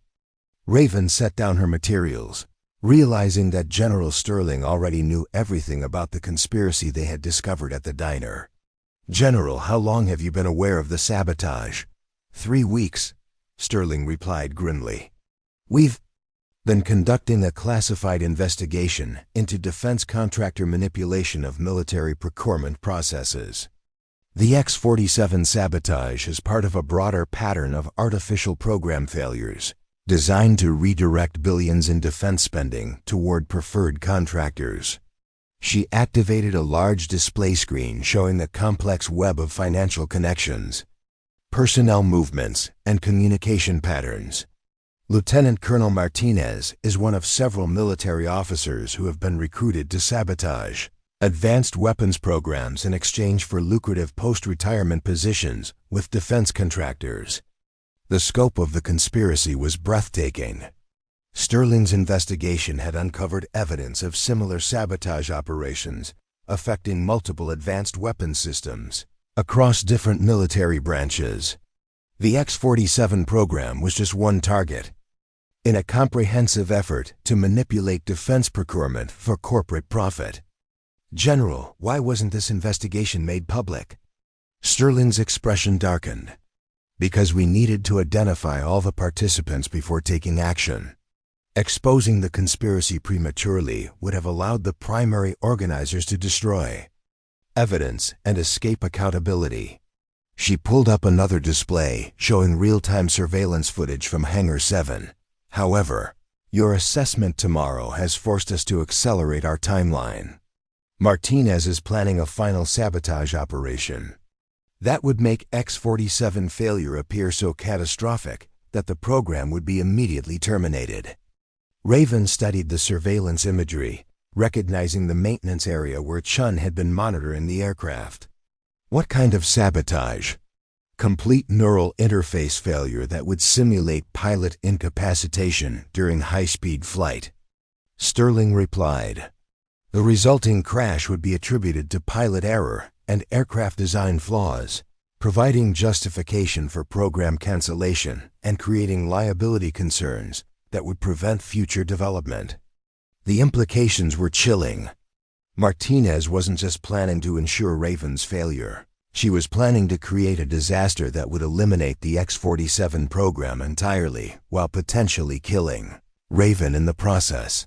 Sterling continued. However, your assessment also provides us with an opportunity to expose the entire conspiracy. If you can successfully complete X-47 qualification in an aircraft that we know has been sabotaged, it will provide undeniable evidence of the manipulation while demonstrating the aircraft's actual capabilities. General, you're asking me to fly a sabotaged aircraft? I'm asking you to fly an aircraft where we've documented the sabotage but left it in place so that your success will prove the sabotage existed. Sterling clarified. Our technical team has analyzed Martinez's modifications and determined that a pilot with your particular integration approach could overcome the interference. Sterling activated another display showing detailed technical analysis of the sabotage modifications. The interference is calibrated to disrupt conventional pilot control methodologies, but your collaborative approach to AI integration creates different neural pathways that might bypass the sabotage entirely. Raven examined the technical data, recognizing how her unconventional training might actually provide advantages in overcoming the artificial obstacles that had defeated conventional pilots. General, what happens if I fail? If you fail, we lose the opportunity to expose a conspiracy that threatens multiple defense programs and costs taxpayers billions in misdirected spending. Sterling replied honestly. But more importantly, we lose one of the most promising military aviation technologies ever developed. Sterling pulled up a classified document marked with the highest security classifications. Miss Thorne, I'm about to share information that will fundamentally change your understanding of why this assessment matters. The X-47 isn't just an advanced fighter aircraft, it's the prototype for an entire family of AI-integrated military systems that could revolutionize warfare. The document detailed plans for AI-integrated tanks, naval vessels, missile defense systems, and even space platforms. The X-47 program was the foundation technology that would enable all of these advanced systems. If the X-47 fails due to sabotage, it will set back AI-integrated military technology by decades and potentially compromise American military superiority against nations that are rapidly developing their own advanced systems. Sterling closed the classified document and looked directly at Raven. Tomorrow, you won't just be proving your individual capabilities. You'll be determining whether the United States maintains its technological edge in military aviation. General, what support will I have during the assessment? Sterling smiled for the first time during the briefing. More than you realize. General Torres has been briefed on the conspiracy and will be personally overseeing your assessment. Colonel Valdez and Lieutenant Colonel Martinez believe they're conducting a routine evaluation but they'll actually be participating in a controlled operation designed to document their sabotage activities. She handed Raven a small device that looked like a standard flight recorder. This contains advanced monitoring equipment that will document every aspect of your flight, including any sabotage attempts and your responses to artificial system failures.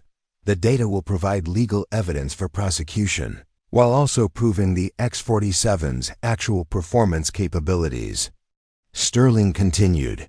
Chief Master Sergeant Blake, Technical Sergeant Chun, and Major Hoffman will all be assigned official roles in tomorrow's assessment, giving them legal authority to document and testify about what they observe.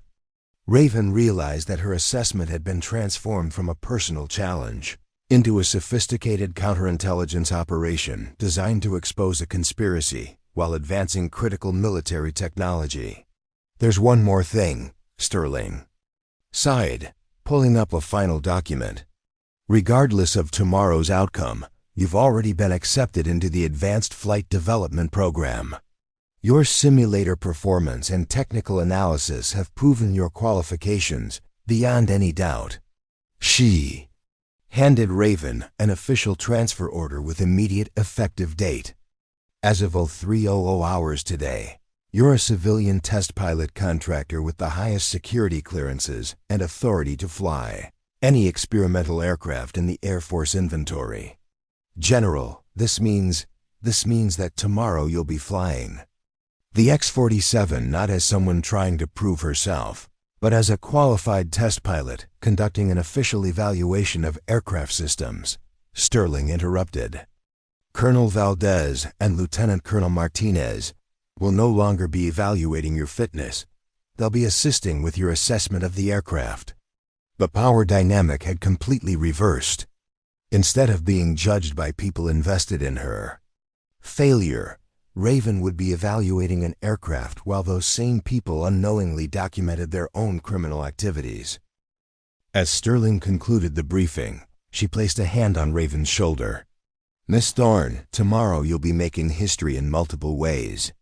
You'll become the first pilot to successfully integrate with the X-47's AI systems. You'll expose a conspiracy that threatens national security, and you'll prove that excellence can emerge from the most unexpected backgrounds." Walking back to her quarters as dawn approached, Raven processed the magnitude of what had been revealed. Her 18 months of secret preparation had been part of a larger pattern of events that would reshape military aviation and expose corruption at the highest levels. Tomorrow's flight would be the culmination of everything she had worked toward. But it would also be far more significant than she had ever imagined. She would be flying not just for personal vindication, but for the future of American military technology and the integrity of defense procurement processes that affected national security. At 0800 hours, Hangar 7 buzzed with activity as the most significant flight test in X-47 program history prepared to commence. The massive stealth fighter sat in the center of the hangar like a sleeping predator, its angular surfaces absorbing light and sound in ways that made it seem almost otherworldly. Raven stood before the aircraft, now wearing the specialized flight suit of an official test pilot contractor, her previous civilian status replaced by the authority that came with General Sterling's intervention. Colonel Valdez entered the hangar with Lieutenant Colonel Martinez, both unaware that their every action was being monitored and recorded by General Torres's counterintelligence team. Martinez carried a tablet displaying what appeared to be standard pre-flight inspection protocols, but Raven knew from General Sterling's briefing that it contained the activation codes for the sabotage systems that would be triggered once she was airborne.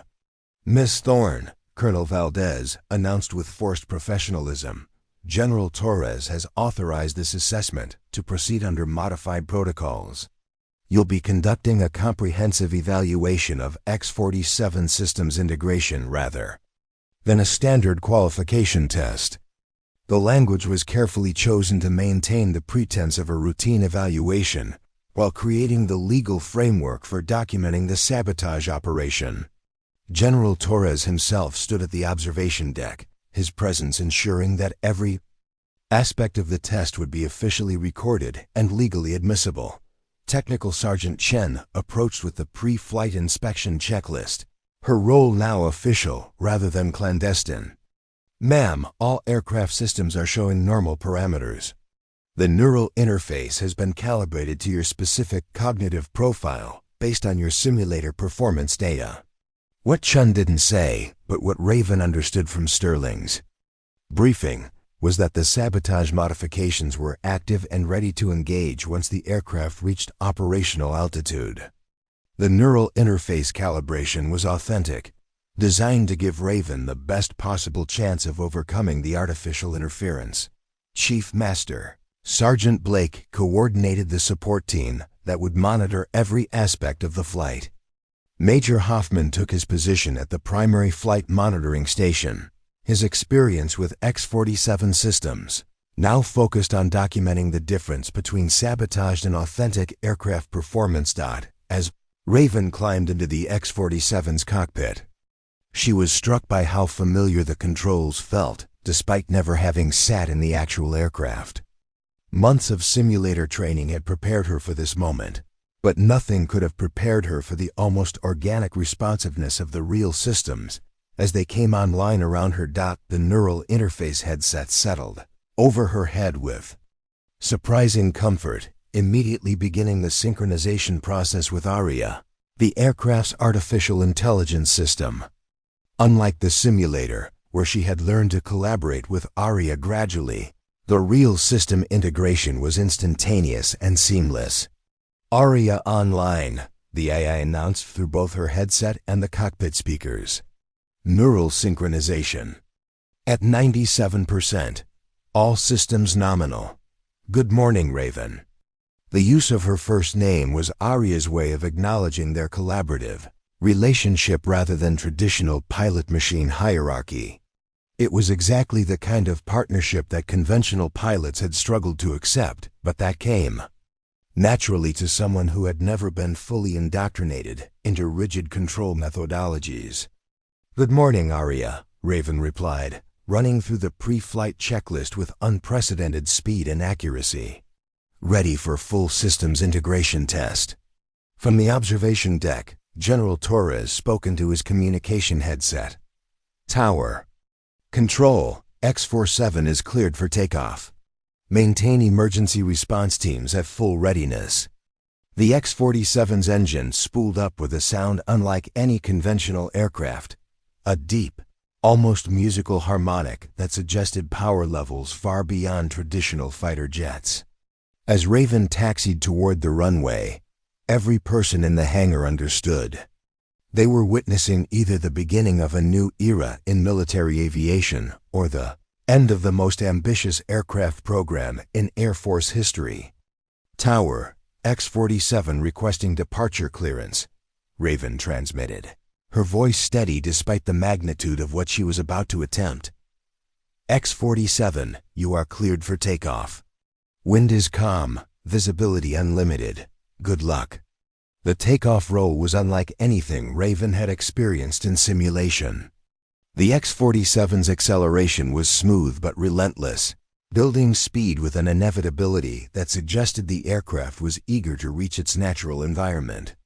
At 180 knots, she pulled back gently on the controls, and the aircraft lifted off, with an effortless grace that made conventional fighters seem clumsy by comparison.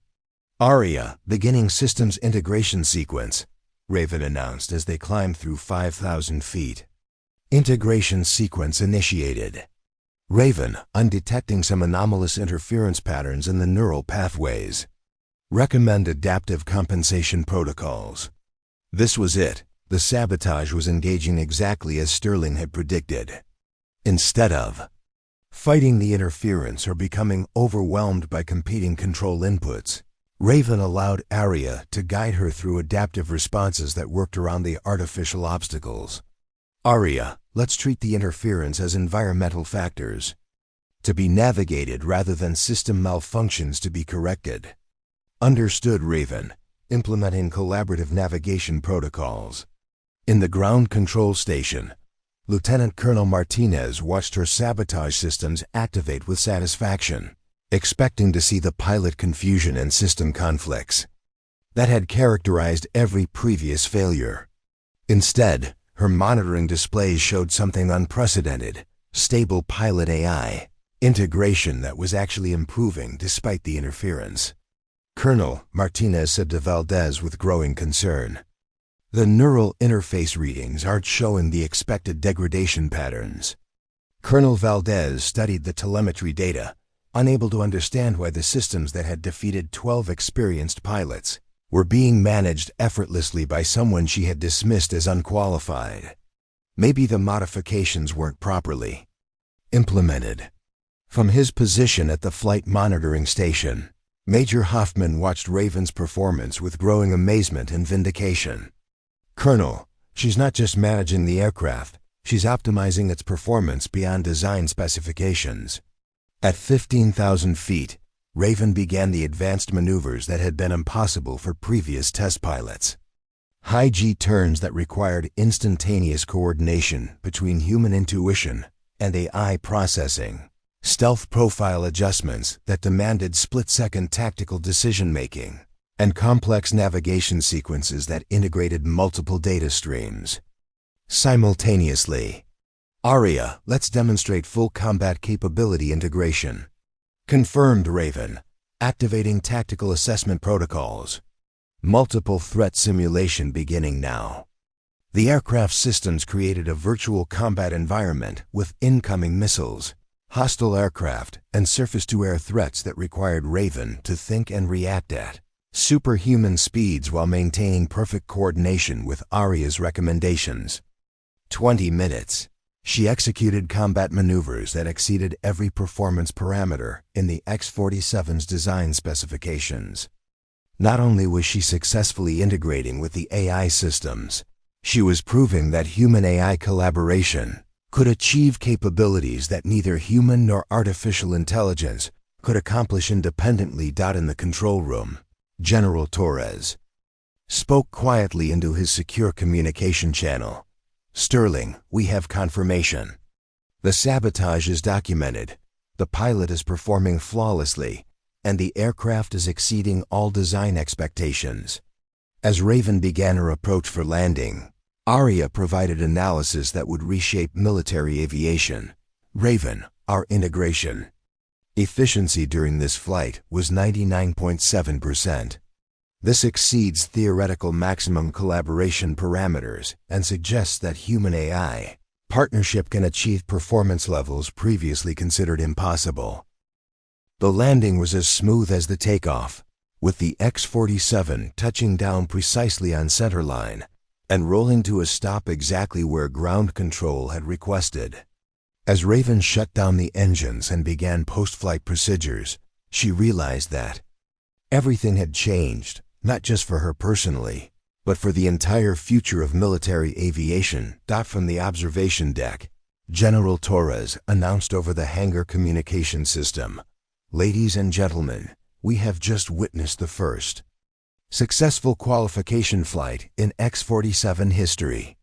All performance parameters exceeded expectations, and full AI integration has been achieved."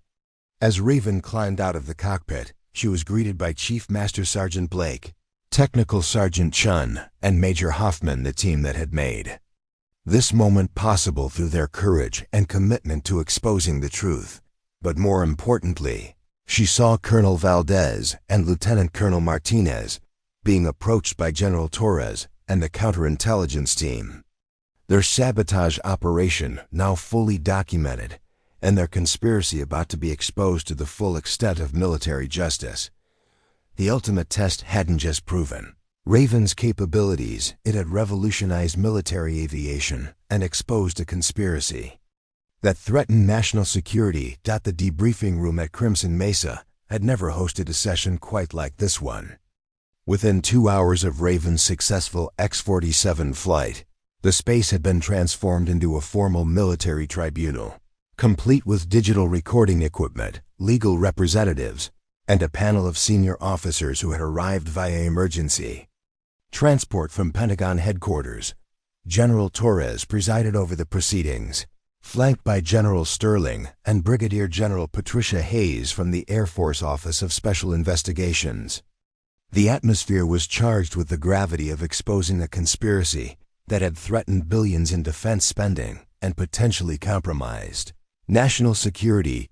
Colonel Valdez sat at one end of the conference table, her previous authority completely evaporated as she faced charges of negligent supervision and failure to maintain program security.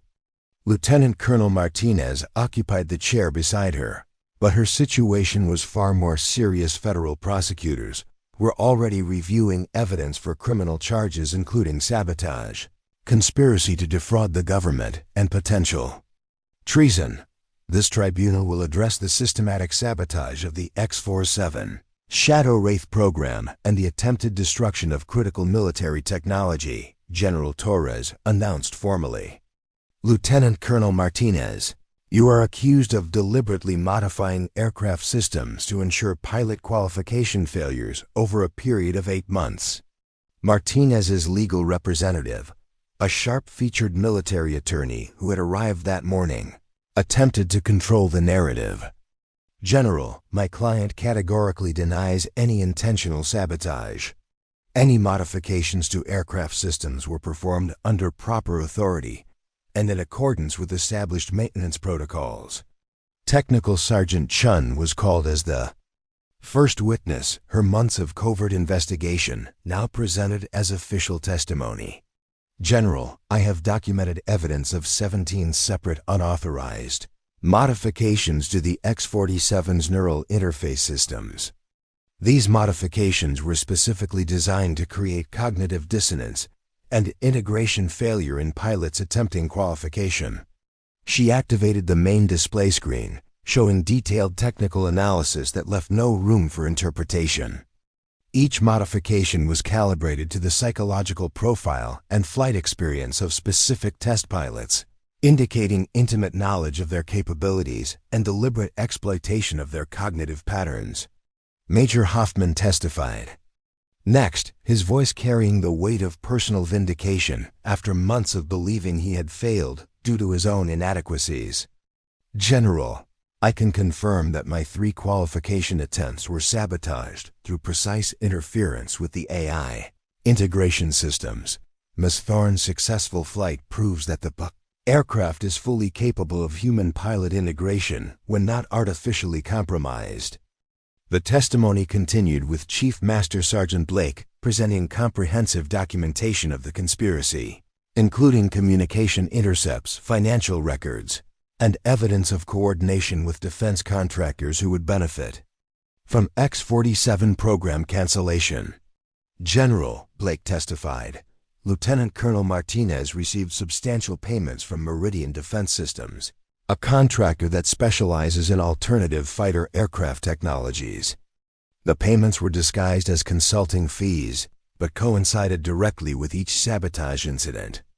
General Sterling took the floor to present the broader implications of the conspiracy. The X-47 sabotage was part of a coordinated effort to manipulate defense procurement processes across multiple weapon systems. We have identified similar patterns in naval aviation programs, Army vehicle development, and space-based defense systems. She activated a display showing the full scope of the conspiracy. The financial impact exceeds $12 billion in misdirected defense spending, while the strategic impact could have set American military technology development back by decades. As the evidence mounted, Lieutenant Colonel Martinez's composure finally cracked. "You don't understand the pressure we were under," she said, her voice rising despite her attorney's attempts to silence her. The X-47 program was absorbing resources that could have been used for proven technologies. The requirements were impossible, the costs were spiraling out of control, and the Pentagon was demanding results that couldn't be achieved. So you decided to ensure failure rather than allow the program to succeed or fail on its merits, General Torres responded coldly. I provided a realistic assessment of the program's viability, Martinez replied defensively. If the aircraft couldn't be flown by our best pilots, it had no operational value regardless of its theoretical capabilities. General Sterling leaned forward, her voice carrying the authority of decades in military aviation. Lieutenant Colonel, today's flight proved that the aircraft not only could be flown, but could exceed all design specifications when not artificially sabotaged. Your realistic assessment was criminal manipulation. The tribunal then turned its attention to Raven, who had been observing the proceedings with a mixture of vindication and professional satisfaction. General Torres addressed her directly. Ms. Thorne, your successful X-47 qualification has not only exposed this conspiracy, but has revolutionized our understanding of human-AI integration in military systems. Your flight data shows performance levels that our engineers previously considered theoretical maximums. He activated a display showing comparative performance data. Your integration efficiency with ARIA exceeded 99%. You achieved stealth performance parameters that surpassed design specifications, and you demonstrated combat capabilities that suggest the X-47 could be the most effective fighter aircraft ever developed. Raven stood to address the tribunal. General, I want to emphasize that this success wasn't achieved despite the sabotage. It was achieved because I had the opportunity to develop alternative approaches to pilot AI integration. The conventional training methodologies that were being sabotaged might not have been optimal for this type of aircraft anyway. She clicked to her prepared presentation. The X-47 requires pilots to think collaboratively rather than hierarchically. Traditional military training emphasizes command and control, but AI integration demands partnership and adaptive thinking. My background, including my failures at the Air Force Academy, actually prepared me better for this type of collaboration. General. Sterling nodded approvingly. Ms. Thorne, your success has validated an entirely new approach to advanced aircraft development. We're immediately implementing your integration methodologies across all AI-enabled military systems. The tribunal's verdict was swift and comprehensive. Lieutenant Colonel Martinez was stripped of rank, discharged from the military, and referred for federal prosecution. Colonel Valdez received a formal reprimand and was reassigned to a non-operational position pending completion of her service commitment. More significantly, the X-47 program was not only reinstated, but elevated to the highest priority status. General Torres announced that Raven would serve as the lead test pilot for the expanded program, with authority to develop training protocols for the next generation of AI-integrated aircraft. The Department of Defense is authorizing immediate production of 12 additional X-47 aircraft, Torres announced. Ms. Thorne will oversee the development of pilot selection and training, programs that prioritize collaborative thinking over traditional command structures. Chief Master Sergeant Blake, Technical Sergeant Chun, and Major Hoffman were all commended for their courage in exposing the conspiracy, and were reassigned to positions within the expanded X-47 program. As the tribunal concluded, General Sterling approached Raven with a final piece of news. Ms. Thorne, the President has been briefed on today's events. Your success has been classified as a significant breakthrough in military aviation technology, and your approach to AI integration is being studied by every branch of the armed forces. She handed Raven an official document with presidential letterhead. You've been invited to present your integration methodologies to a joint session of the National Security Council. Your work isn't just revolutionizing aviation, it's reshaping how we think about human-machine collaboration in all military applications. Walking across Crimson Mesa that evening, Raven reflected on the extraordinary transformation of her circumstances. 18 months ago, she had been a dismissed civilian contractor with a history of military academy failures. Today, she was the lead test pilot for the most advanced aircraft program in military history and a recognized expert in human AI integration. But more importantly, Her success had validated something larger than personal achievement. It had proven that innovation often comes from unexpected sources, that failure can prepare people for challenges that success cannot, and that institutional barriers often prevent organizations from recognizing their most valuable resources. X-47 Shadow Wraith program would continue, but it would be fundamentally different than originally conceived. Instead of trying to make the aircraft conform to traditional pilot training, they would develop pilots who could partner with AI systems in ways that exceeded the capabilities of either human or artificial intelligence alone. Tomorrow, Raven would begin training the next generation of AI-integrated pilots, sharing the collaborative approaches that had made the impossible not just possible, but revolutionary. 6 months after the tribunal that changed everything, Raven stood at the podium of the National Defense University's prestigious lecture hall, addressing an audience of military leaders, defense contractors, and international allies who had traveled from around the world to understand the revolutionary breakthrough in human AI integration that was reshaping modern warfare. The auditorium was packed beyond capacity, with additional attendees connected via secure video links from military installations across 6 continents. Behind her, a massive display showed real-time performance data from the expanded X-47 program, now operational with 15 aircraft and 37 qualified pilots trained under her collaborative integration methodology, the greatest lesson. From the X-47 program, Raven began, her voice carrying the confidence of someone who had fundamentally changed military aviation. Is that our assumptions about human limitations were more limiting than the actual limitations themselves. She clicked to her first slide, showing comparative performance data between traditionally trained pilots and those who had learned collaborative AI integration.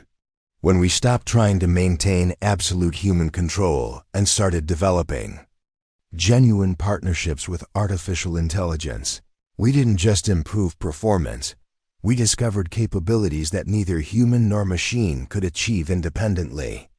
In the front row sat General Sterling, now the Secretary of the Air Force, who had made Raven's revolutionary approach official policy across all military branches. Beside her, General Torres, recently promoted to head the Joint Chiefs of Staff's Technology Integration Committee, nodded approvingly as Raven presented data that validated decisions that had initially seemed impossibly risky. The pilots in our current program come from backgrounds that traditional selection criteria would have rejected, Raven continued. Former civilian instructors, military personnel who had been passed over for advanced programs, even individuals who had initially failed conventional pilot training. What they shared wasn't traditional qualifications, it was cognitive flexibility and willingness to challenge established assumptions about pilot-aircraft relationships. Major Sarah Kim, one of Raven's first trainees and now a squadron leader in the X-47 program, sat with her team of pilots who represented the new generation of military aviation. Kim had been a transport pilot considered too cautious for fighter aircraft until Raven's program revealed that her careful analytical approach was perfect for AI collaboration.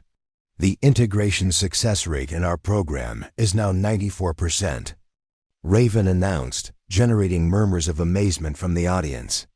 Compare this to the 0% success rate under traditional training methods, and you begin to understand how fundamentally we had to rethink our approach to advanced aircraft systems. Chief Master Sergeant Blake, now the senior enlisted advisor for the AI integration program, watched from the technical control area as live demonstrations from Crimson Mesa showed X-47 aircraft performing combat maneuvers that would have been impossible just months earlier.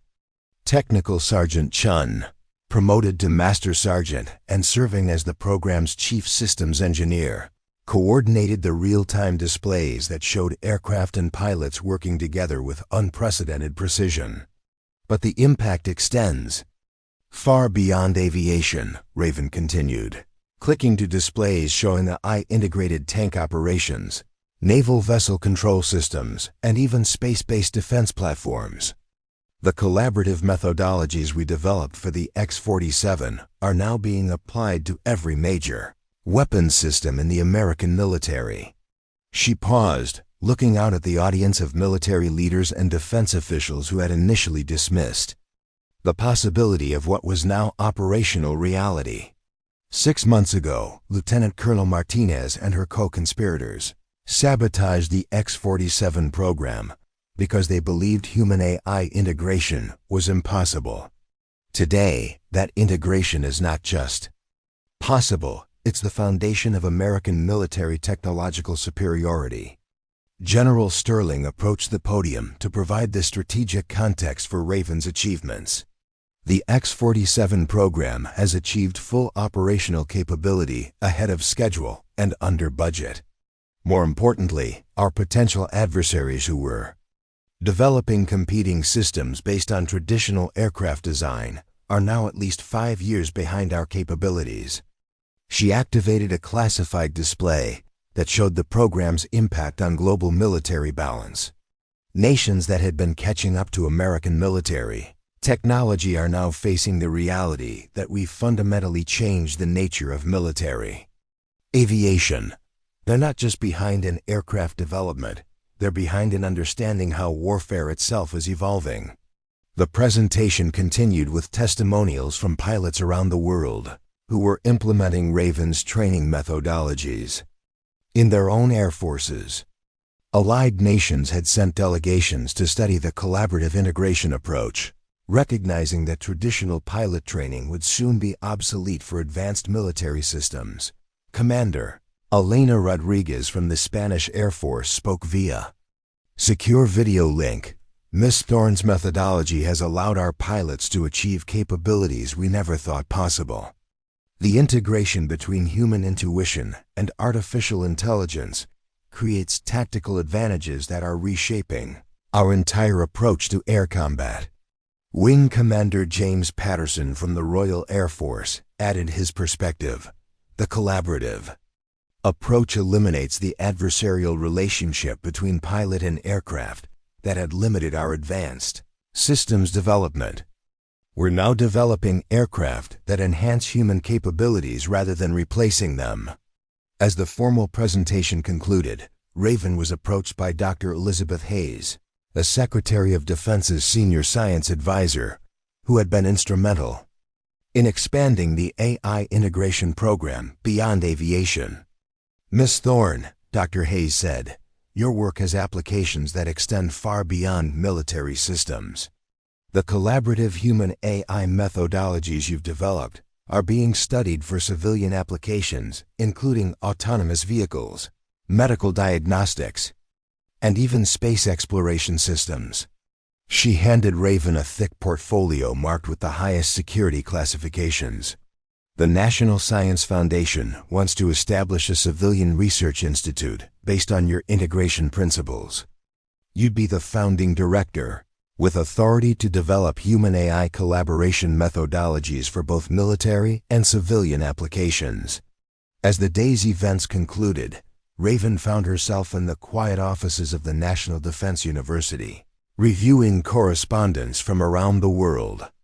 Letters from young people who had been inspired by her story, requests from universities wanting to establish AI integration programs, and invitations from technology companies seeking to understand how human-machine collaboration could revolutionize industries beyond defense. One letter particularly caught her attention from a young woman at the Air Force Academy who had failed her first qualification tests but was applying to Raven's program. Ms. Thorne, the letter read, your story taught me that failure doesn't define limitations. It reveals opportunities to approach challenges differently. I want to learn collaborative integration because I believe the future of aviation requires thinking beyond traditional boundaries. That evening, Raven stood on the observation deck at Crimson Mesa, watching X-47 aircraft conducting night training exercises with a precision and effectiveness that would have seemed impossible just months earlier.